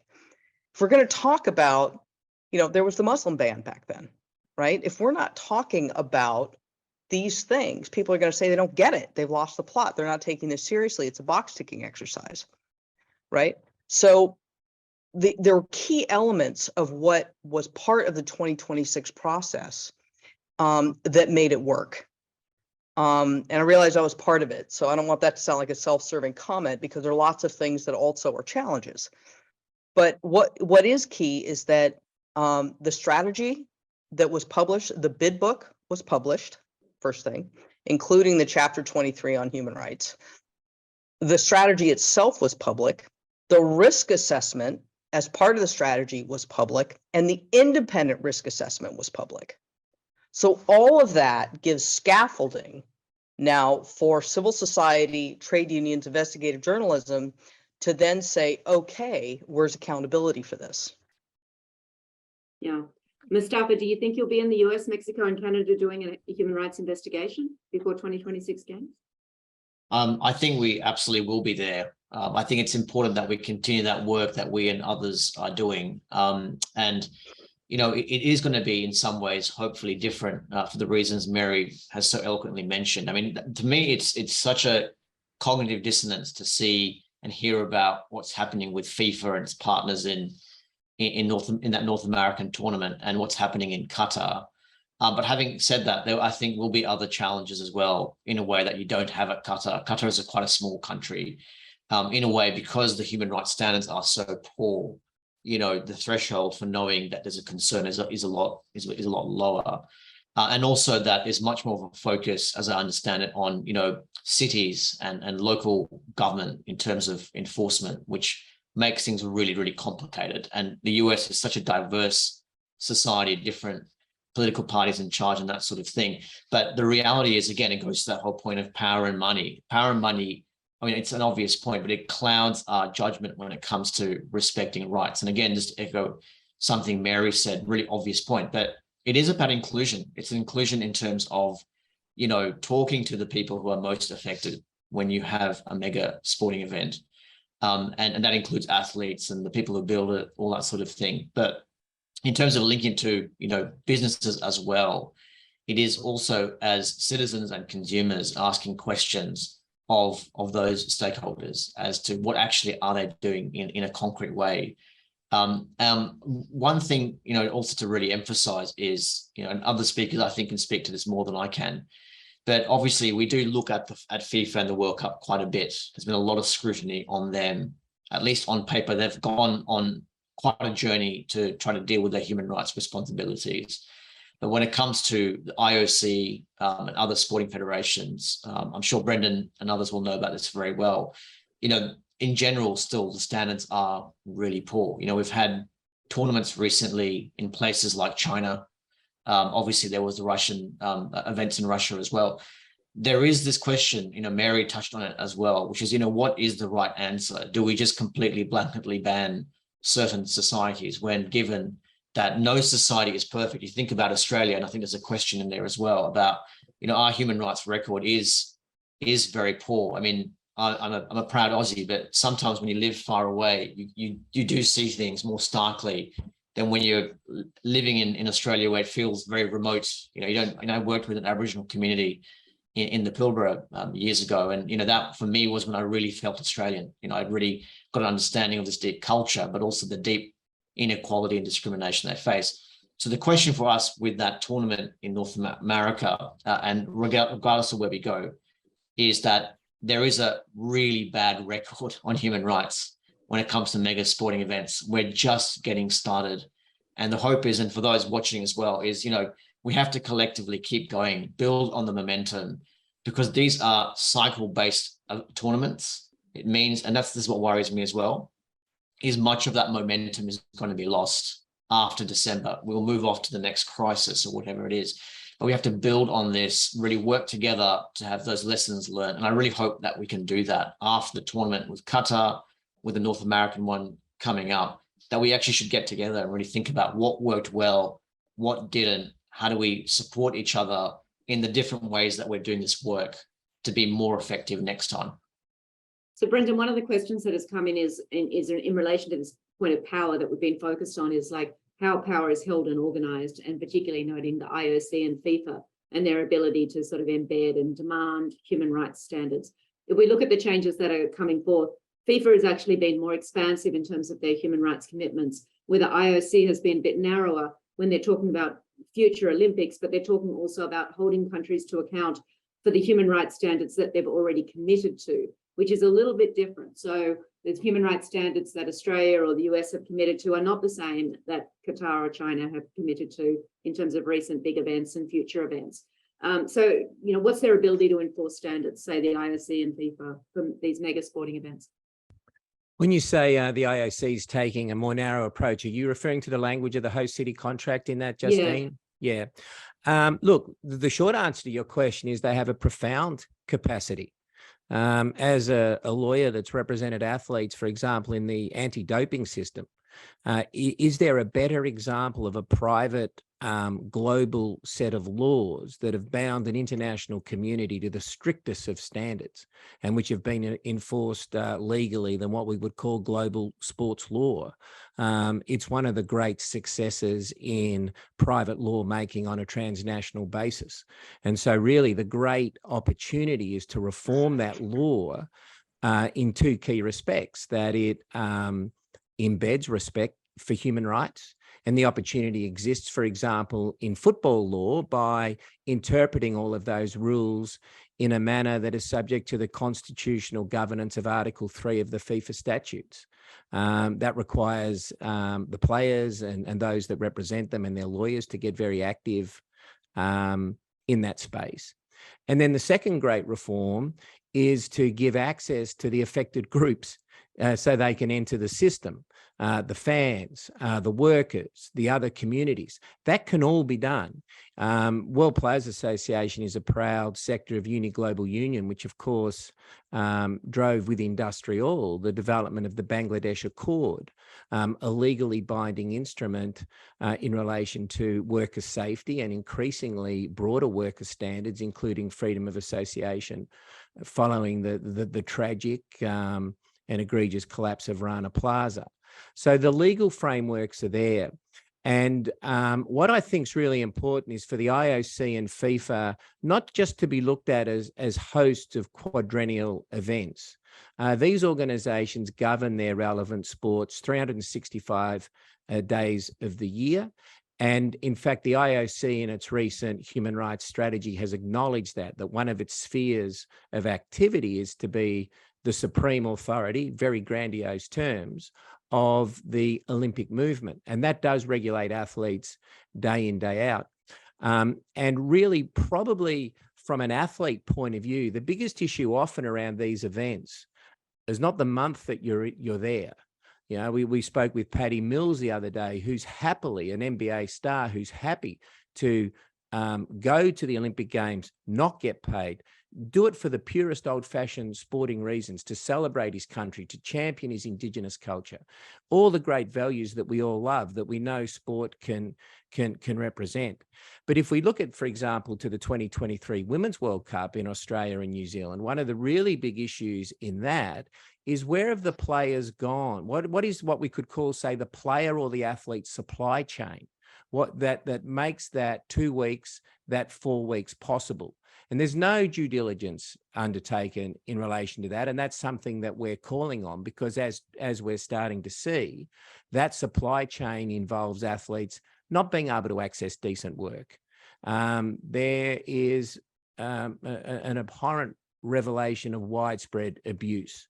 And these sports bodies can set the tone from the top, build capacity, as Mary was saying. At this stage, it's a foreign language, but they can learn to undertake player rights due diligence. All of this work can be done.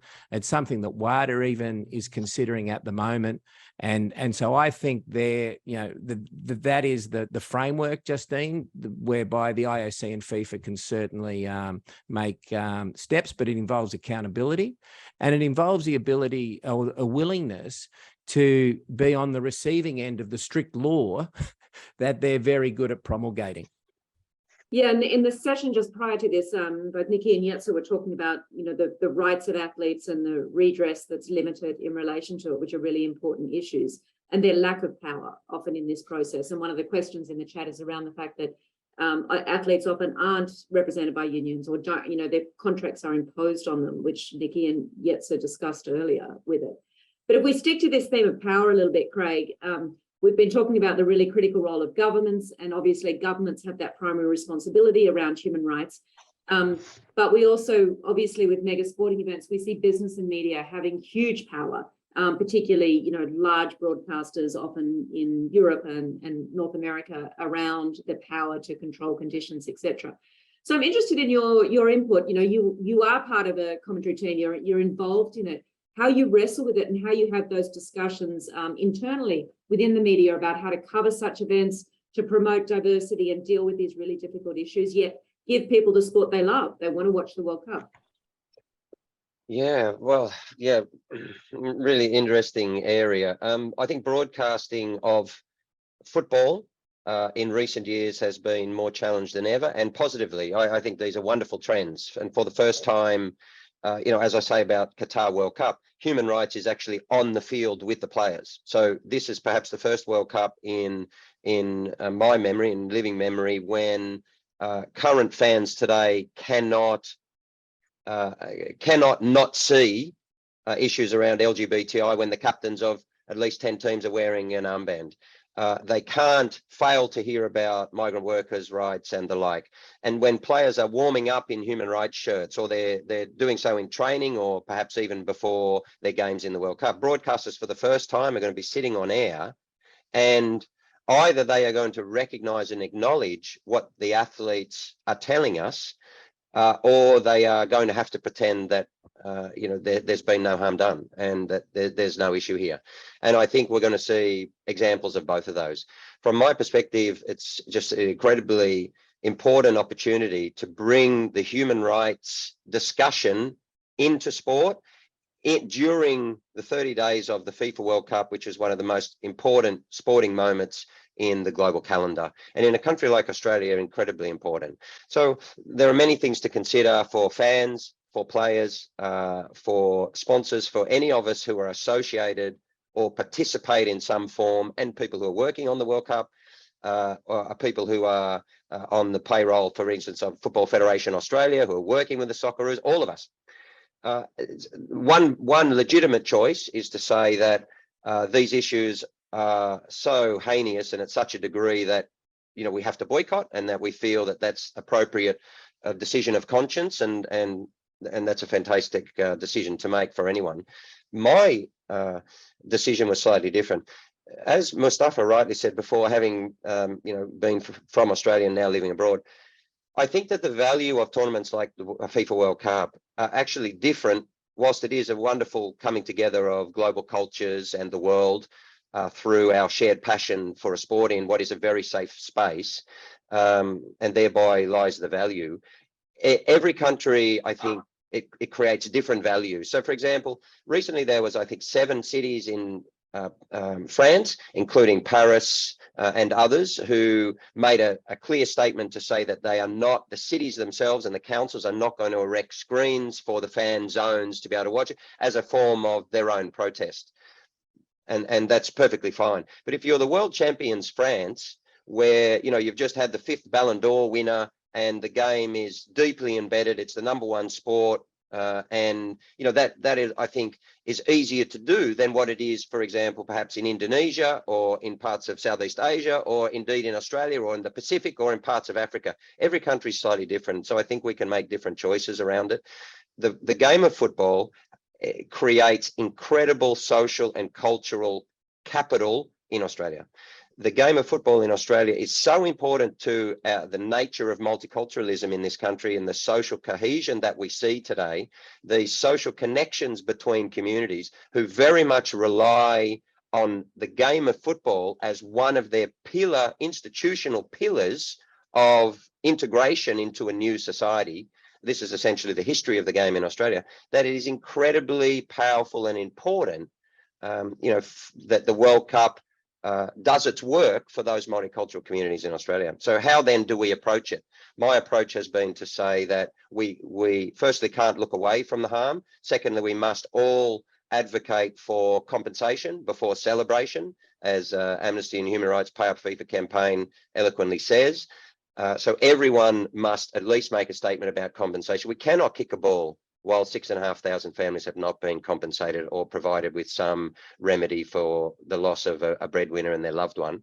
Thirdly, that we then have to make a decision as to whether we will profit from the tournament or how we want to handle it commercially. My decision has been to broadcast the tournament for free because I believe it's an incredibly important cultural event in Australian life, but I will donate my fee to the families of the migrant workers and the LGBTI community and organisations working for women's rights in Qatar. I would be delighted if others would do likewise. And but again, you know, there has been some high-profile broadcasters. For example, Gary Neville is one who is now working for beIN Sports, the Qatari-owned broadcaster, on the World Cup, and he's been very heavily criticised for doing so. He says that he's going to speak about human rights. So there is a path for people to say, well, provided that they do it authentically. You know, I'm going to Qatar to participate in this World Cup, but I am genuinely going to make sure that I raise the issues of LGBTI. And that's going to be very challenging to that broadcaster, and that is going to be extremely challenging to the society in which, you know, that former player is positioned. Are they capable of doing so, and will they? I'm not sure. You know, let's see. The proof will be during the World Cup. The point being, there's many ways to handle it. Cantona, for example, says that he's not going. You know, others say that they are going to raise these issues. The real question is how strongly, vociferously and accurately and authentically are they actually going to raise them? The amount of pressure on everyone going to this World Cup or working on it to say as little as possible is extremely high. Certainly, I haven't seen it in the game before, and that's across, I would say it's ubiquitous, and that is because I wonder whether Qatar in 2010 really understood, you know, the level of scrutiny that was going to be applied to them throughout the course. I might just finally make a comment on what you were talking before about Justine and Mustafa and Brendan. The question around human rights, though, is not just around the prevention and mitigation and remedy for harm or complicity in such, you know, of the world, of the tournament itself, you know, and the supply chain and the sponsors and the broadcasters and the construction firms and so on. I just wonder what the responsibility of the game is also to the broader basic human rights. So, for example, is there a broader threshold at which sport says we cannot go and stage a major event in a country that criminalises the LGBTI community?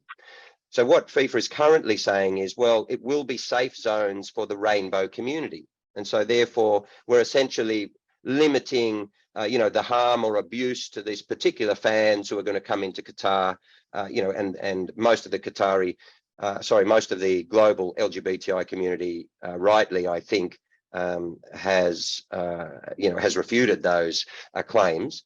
But, you know, should a major event, should the FIFA World Cup and sports, including the Olympics and others, that stress a strong commitment to gender equality, should those sports even be staging events or major events in one of the countries where that is criminalised? And the reason I mention that is because Saudi Arabia on record now is wanting to host potentially the 2030 World Cup. And I think that's a marvelous proposition. You know, I think it's wonderful that that could potentially happen. The question is on what terms. Let's take finally IOC and Beijing Winter Olympics. Should a major event be held in a country that is committing cultural erasure and what the European Union called genocide of the Uyghur and other Turkic minorities in Xinjiang? Should that actually occur? And the IOC and many people around the world, sponsors, said, well, doing so in February this year, you know, is a way to engage. We think that it's going to create, you know, progress, and that, you know, human rights are going to progress in this country. That's patently untrue. You know, we had 2008, now we have 2022. And the social surveillance and crackdown on freedoms of speech and all other basic human rights in China are under extreme threat. So sport can no longer say that anymore. So my question to sport going forward is, and the reason I raise it is because Mustafa and Mary rightly said that Australia is extremely challenged. And by the way, I'm looking very much forward to the world coming to Australia and New Zealand next year and holding us to account to First Nations rights. That's exactly what should happen. That is going to be wonderful, because that's the power of sport. So we want to see the world coming to Australia and saying, what have you people here been doing to First Nations for, for the last, several centuries plus? But is there a basic threshold? Because at the moment, sport, I think there's a risk that it can say, look, we go into these countries and we'll make sure that the business that we create there is done in certain terms.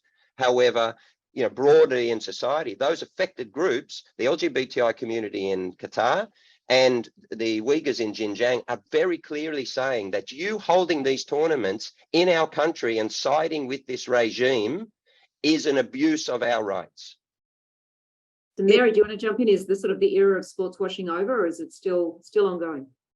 Well, I guess I'm going to respond to something that Craig said. In Xinjiang and Beijing, all right, let's look at that situation there, because many of us on this call were engaged in some way, shape, or form with that. The civil society engagement and their ability to connect and have the organizers, the government, or really anyone address these concerns was nil, was zero. Okay, the Supreme Committee will pick up what will engage and have a conversation around what the challenges are, what's being done. They have implemented their worker welfare standards, which should be implemented countrywide, which would be a step in the right direction. But there is engagement. There is engagement with civil society, right? And that has happened consistently, right? And there have been reforms. Now, implementation is a challenge, right? And we can't let employers off the hook. Employers have a duty to abide by national law in these countries, right? But if you look at a situation where there's just no engagement, right? There's no acknowledgement, there's no engagement, there's no problem, there's nothing to see here. What do you do with that, right?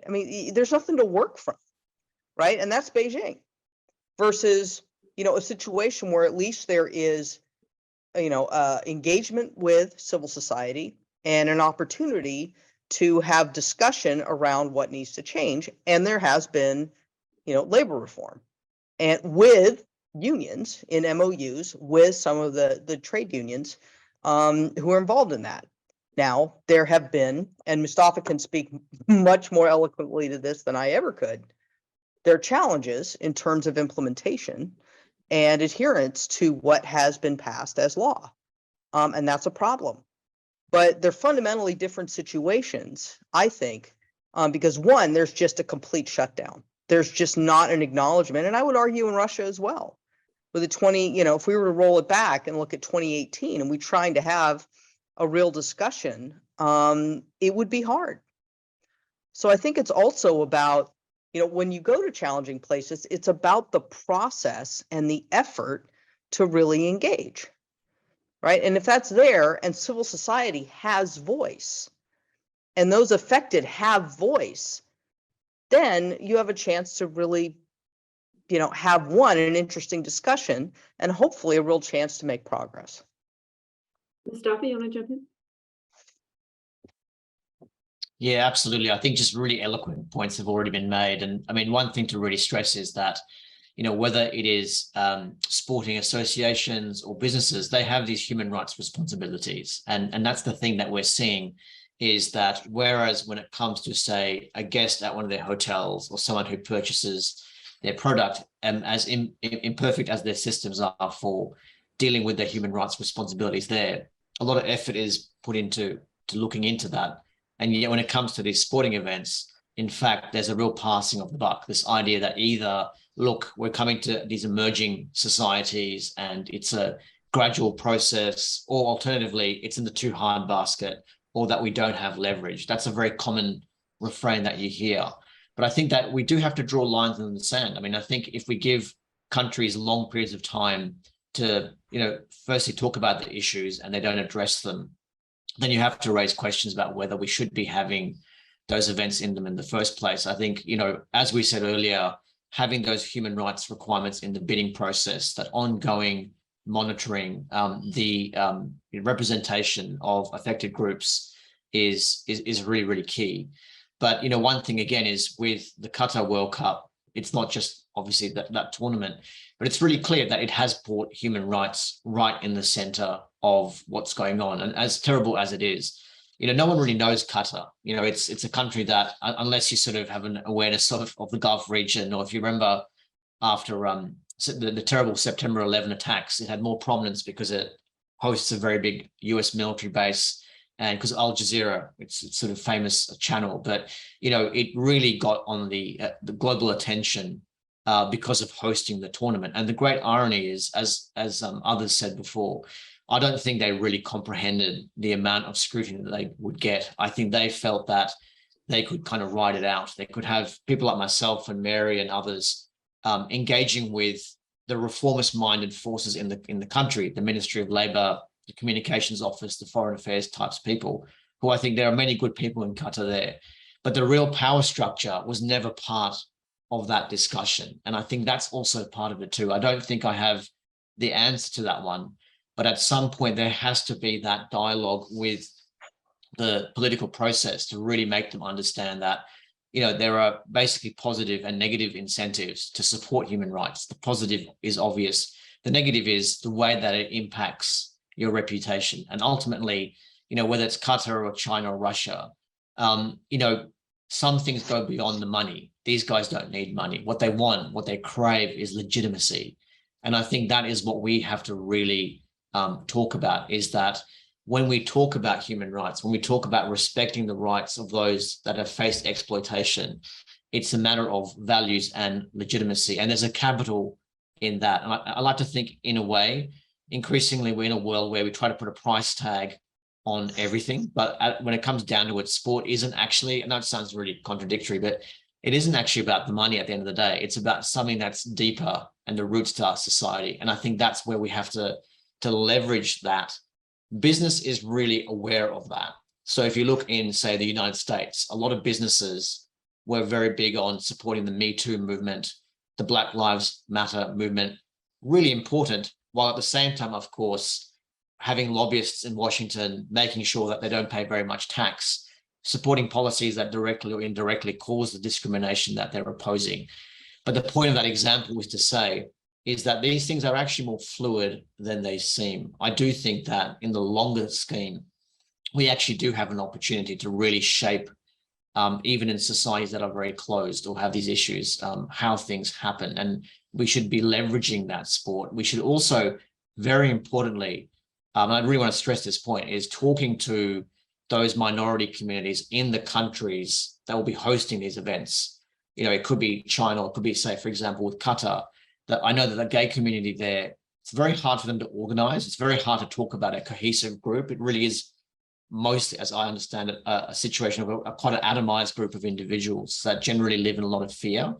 But they're very conflicted about this tournament. And many of us are, myself being from a Muslim background, I'm also conflicted too, the sense that it should be a matter of pride that in a region of the world, which is generally very poor, lots of issues, there's finally a sporting event. How do we tackle that? How do we keep engaging? And that to me, I don't really have the answer there, but it is about having those conversations, making sure we have that representation. But as Craig mentioned before, just to really echo that point, ourselves, Amnesty, Human Rights Watch, and others have talked about this, is there's one really simple thing amongst all this complexity that we can do. Make sure that thousands and thousands of workers that are owed wages, their loved ones where they died, where they face all sorts of problems, compensate them. We, Equidem, are actually launching a fund with our report so that our worker teams can track down workers and also the survivors of those who've died, so that they can actually go and get the money owed to them from FIFA and Qatar. So really support those calls. It's a really concrete thing that can actually be done and that has a realistic chance of being achieved. So as depressed as you might be listening to me speaking, there is something real that we can actually do that can actually make people's lives better. To give you an idea, on Lusail Stadium, based on our research, we estimate that upwards of 1,000 workers are owed roughly $5,000 to $10,000 each in unpaid wages and recruitment fees. So that's an empirical fact. That's based on 18 months of research.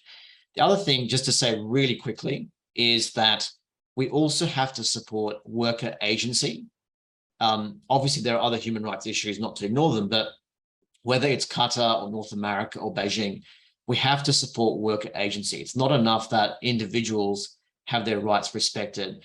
Workers at the lowest end, the ones that we call essential workers ever since the pandemic, but who frankly we treat very poorly, are disempowered across the world in our societies. And we have to make sure that in Qatar as well, the workers who make up 90% of the population and yet will never be allowed to be citizens, who are physically housed in different areas from the nice hotels where you stay up as a tourist, that they have a space in society, that they can work collectively, and that will create a space in which workers will feel safe to raise the issues. And no amount of FIFA complaints mechanisms, really smart experts with a top-down approach can really address that. Those are the two things.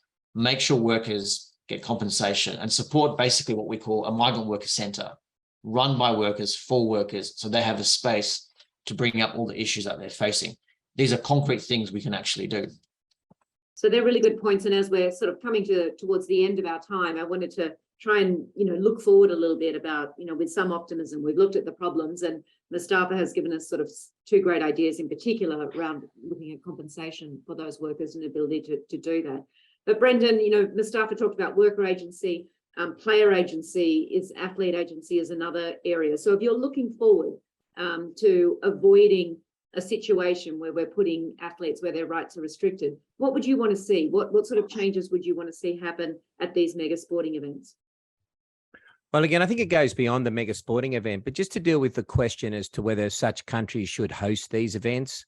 When the sporting chance principles were being designed, which now inform the work of the Centre for Sport and Human Rights, which Mary is leading, we had to ask ourselves this question, should only certain human rights compliant countries be eligible? And the decision was made, no, we've got to try and make sure events are open for all. It's a really important question to get our head around as a matter of principle, because we could disagree from it from one day to the next, provided the events can be conducted in accordance with international human rights standards. And then we have the broader challenge where there are such egregious human rights harms in the country. What do we do about it when they're unrelated to sport? And I think the short answer to that has to be, if by hosting the event, by giving rights to host the event, we will be cleansing the image of the state, and they will then have less accountability for those human rights harms, then I think that goes over the line. And I think there's definitely an awareness that needs to occur around that. And there's a deep association that occurs. And when I was speaking to some people on the ground in Iran the other day, and the question of whether Iran should be part of the international sporting community, then the concern, should sanctions be imposed? Should they be able to go to the World Cup, given the basic breaches? And there are concerns that sanctions would be counterproductive, or they could exacerbate the harm. The strong view coming back to me is that inactivity has been counterproductive. Inactivity has given the state freer rein to enforce its standards. And so the sporting community has not provided the accountability that we think is needed. The short answer to your question around athletes, Justine, is to organise, organise, organise. And the real challenge for the IOC is to set a tone from the top where athletes are free to organise, where freedom of association will be respected. It is a form of athlete activism which results in a substantial degree of victimisation. And we're just at World Players completing a major research report which goes into the details of the harm that athletes have suffered in pursuing this effort. But a little bit what Mustafa was just saying about worker agency. What we do know is that athletes have never got to a stage where they've had an equal say at the table, where they've been unable to organise. And so we are really devoted to building the capacity, and we're seeing our unions take a much broader approach. Major League Baseball is now organising minor league baseballers, for example, and that is, we're pleased to see developments in tennis. There's fledgling efforts in swimming and athletics. And we work, for example, with the Army of Survivors, and one of who represent the victims of the NASA abuse in US gymnastics. One of the questions we have to ask ourselves was that predatory abuse possible because of a power imbalance, which starts with economic abuse, and which starts with other forms of labor abuse, which means that the athlete is in such a vulnerable position that there's no way in which they can see themselves as being equals at the table. And that's got to be the objective, that when the unions, the player unions, sit down with management, with the sports bodies, there's not a power imbalance, but we have an equal say in all the various matters that we need to negotiate. So it's that redistribution, I mean, on a grand scale of power and money, ideally, between all of these stakeholders. So we're almost out of time, but Mary and Craig, I'm also going to give you just a chance to sort of make a brief comment about looking forward. Mary, when you're looking forward and you're looking forward to these big future events, what is it that you think is needed and that will bring about some more change? I think that what's been laid down, particularly in the human rights bidding requirements by FIFA, and the Ruggie report is the blueprint, right? I really think that is, and if you haven't read the Ruggie report, it stands up over time. It 100% does. So there is a blueprint for this when it comes from sports governance. I would say that in terms of, it's about walking the walk. And I would like to see that the bidding requirements, even though I didn't entirely understand them when I read them in 2017, I understand them a lot better now, that there are those types of requirements and that they are adopted by the sector writ large, right? There is a blueprint for change. I would say human rights statutory commitment, acknowledging that the UNGPs apply to sport. And we've seen that with the IOC finally has acknowledged and signed up with the UNGP. So I hope the whole discussion around whether or not the UNGPs apply to sport is over, right? Hopefully that's done with, right? They apply. So given that, there is enormous opportunity and we have examples of where to go. We've seen it in bidding requirements. We've seen it in statutory commitments. We've seen it in human rights policies. We've seen it in people with human rights backgrounds being hired at sports bodies to then begin to implement this. That said, there's a lot of progress that needs to be made. There needs to be political will to put this into place. And political will gets tough when, the political structures of some of sports organizations is somehow involved, right? And that gets tough. Yeah. So I would say that, those are the aspects for me that are most important moving forward. We have the examples, and I would say we have the blueprint even. It's now about implementation, and certainly things at a macro level like legislation from the European Union and in different countries is really going to hopefully enable that. But finally, Craig, do you have, I get a sense you have some optimism around sort of where sport's going around rights? Yeah, I do. I think it's a really powerful movement that's occurred since 2010. A fabulous work from many, many organisations that I mentioned at the beginning of this conference, from unions to player unions and human rights organisations and others, because now we're having this conversation, and so the potential for sport to make positive social impact for human beings all around the world is starting to finally, the rhetoric is starting to be matched by the substance, I think probably for the first time ever.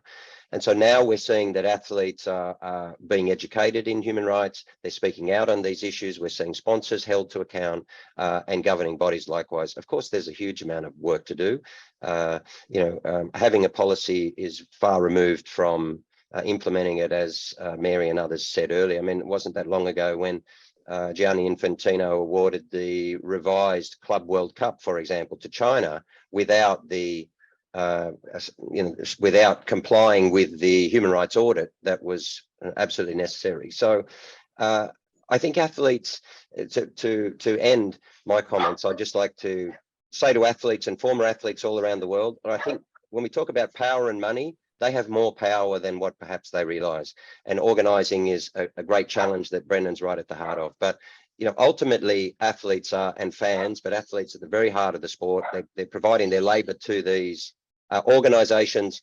And if they take a stance on these issues, and if the iconic brands of former players say enough is enough, and this is not going to occur again, and we're going to hold our own sport accountable, then we're going to see a very, very bright future for sport. And I would hope all of the affected communities around the world, and one of the foremost in Qatar, of course, is not just migrant workers, but it's the LGBTI community. Thank you all, and thank you for your amazing work that you're all doing in this area. I do think that sport is at this key moment now. It's a very critical juncture, and the World Cup will, all of the woes that have gone before it, the tragedy of people losing their lives. Let's hope that will force reform on a much broader level, as Brendan said. So thank you all for joining us. Thank you, Craig, Brendan, Mustafa, and Mary very much. And we'll catch you all later, and we'll continue this discussion with many people tomorrow. Thank you. Thank you very much. Thank you. It's Thank been a you real very much. pleasure. Good night.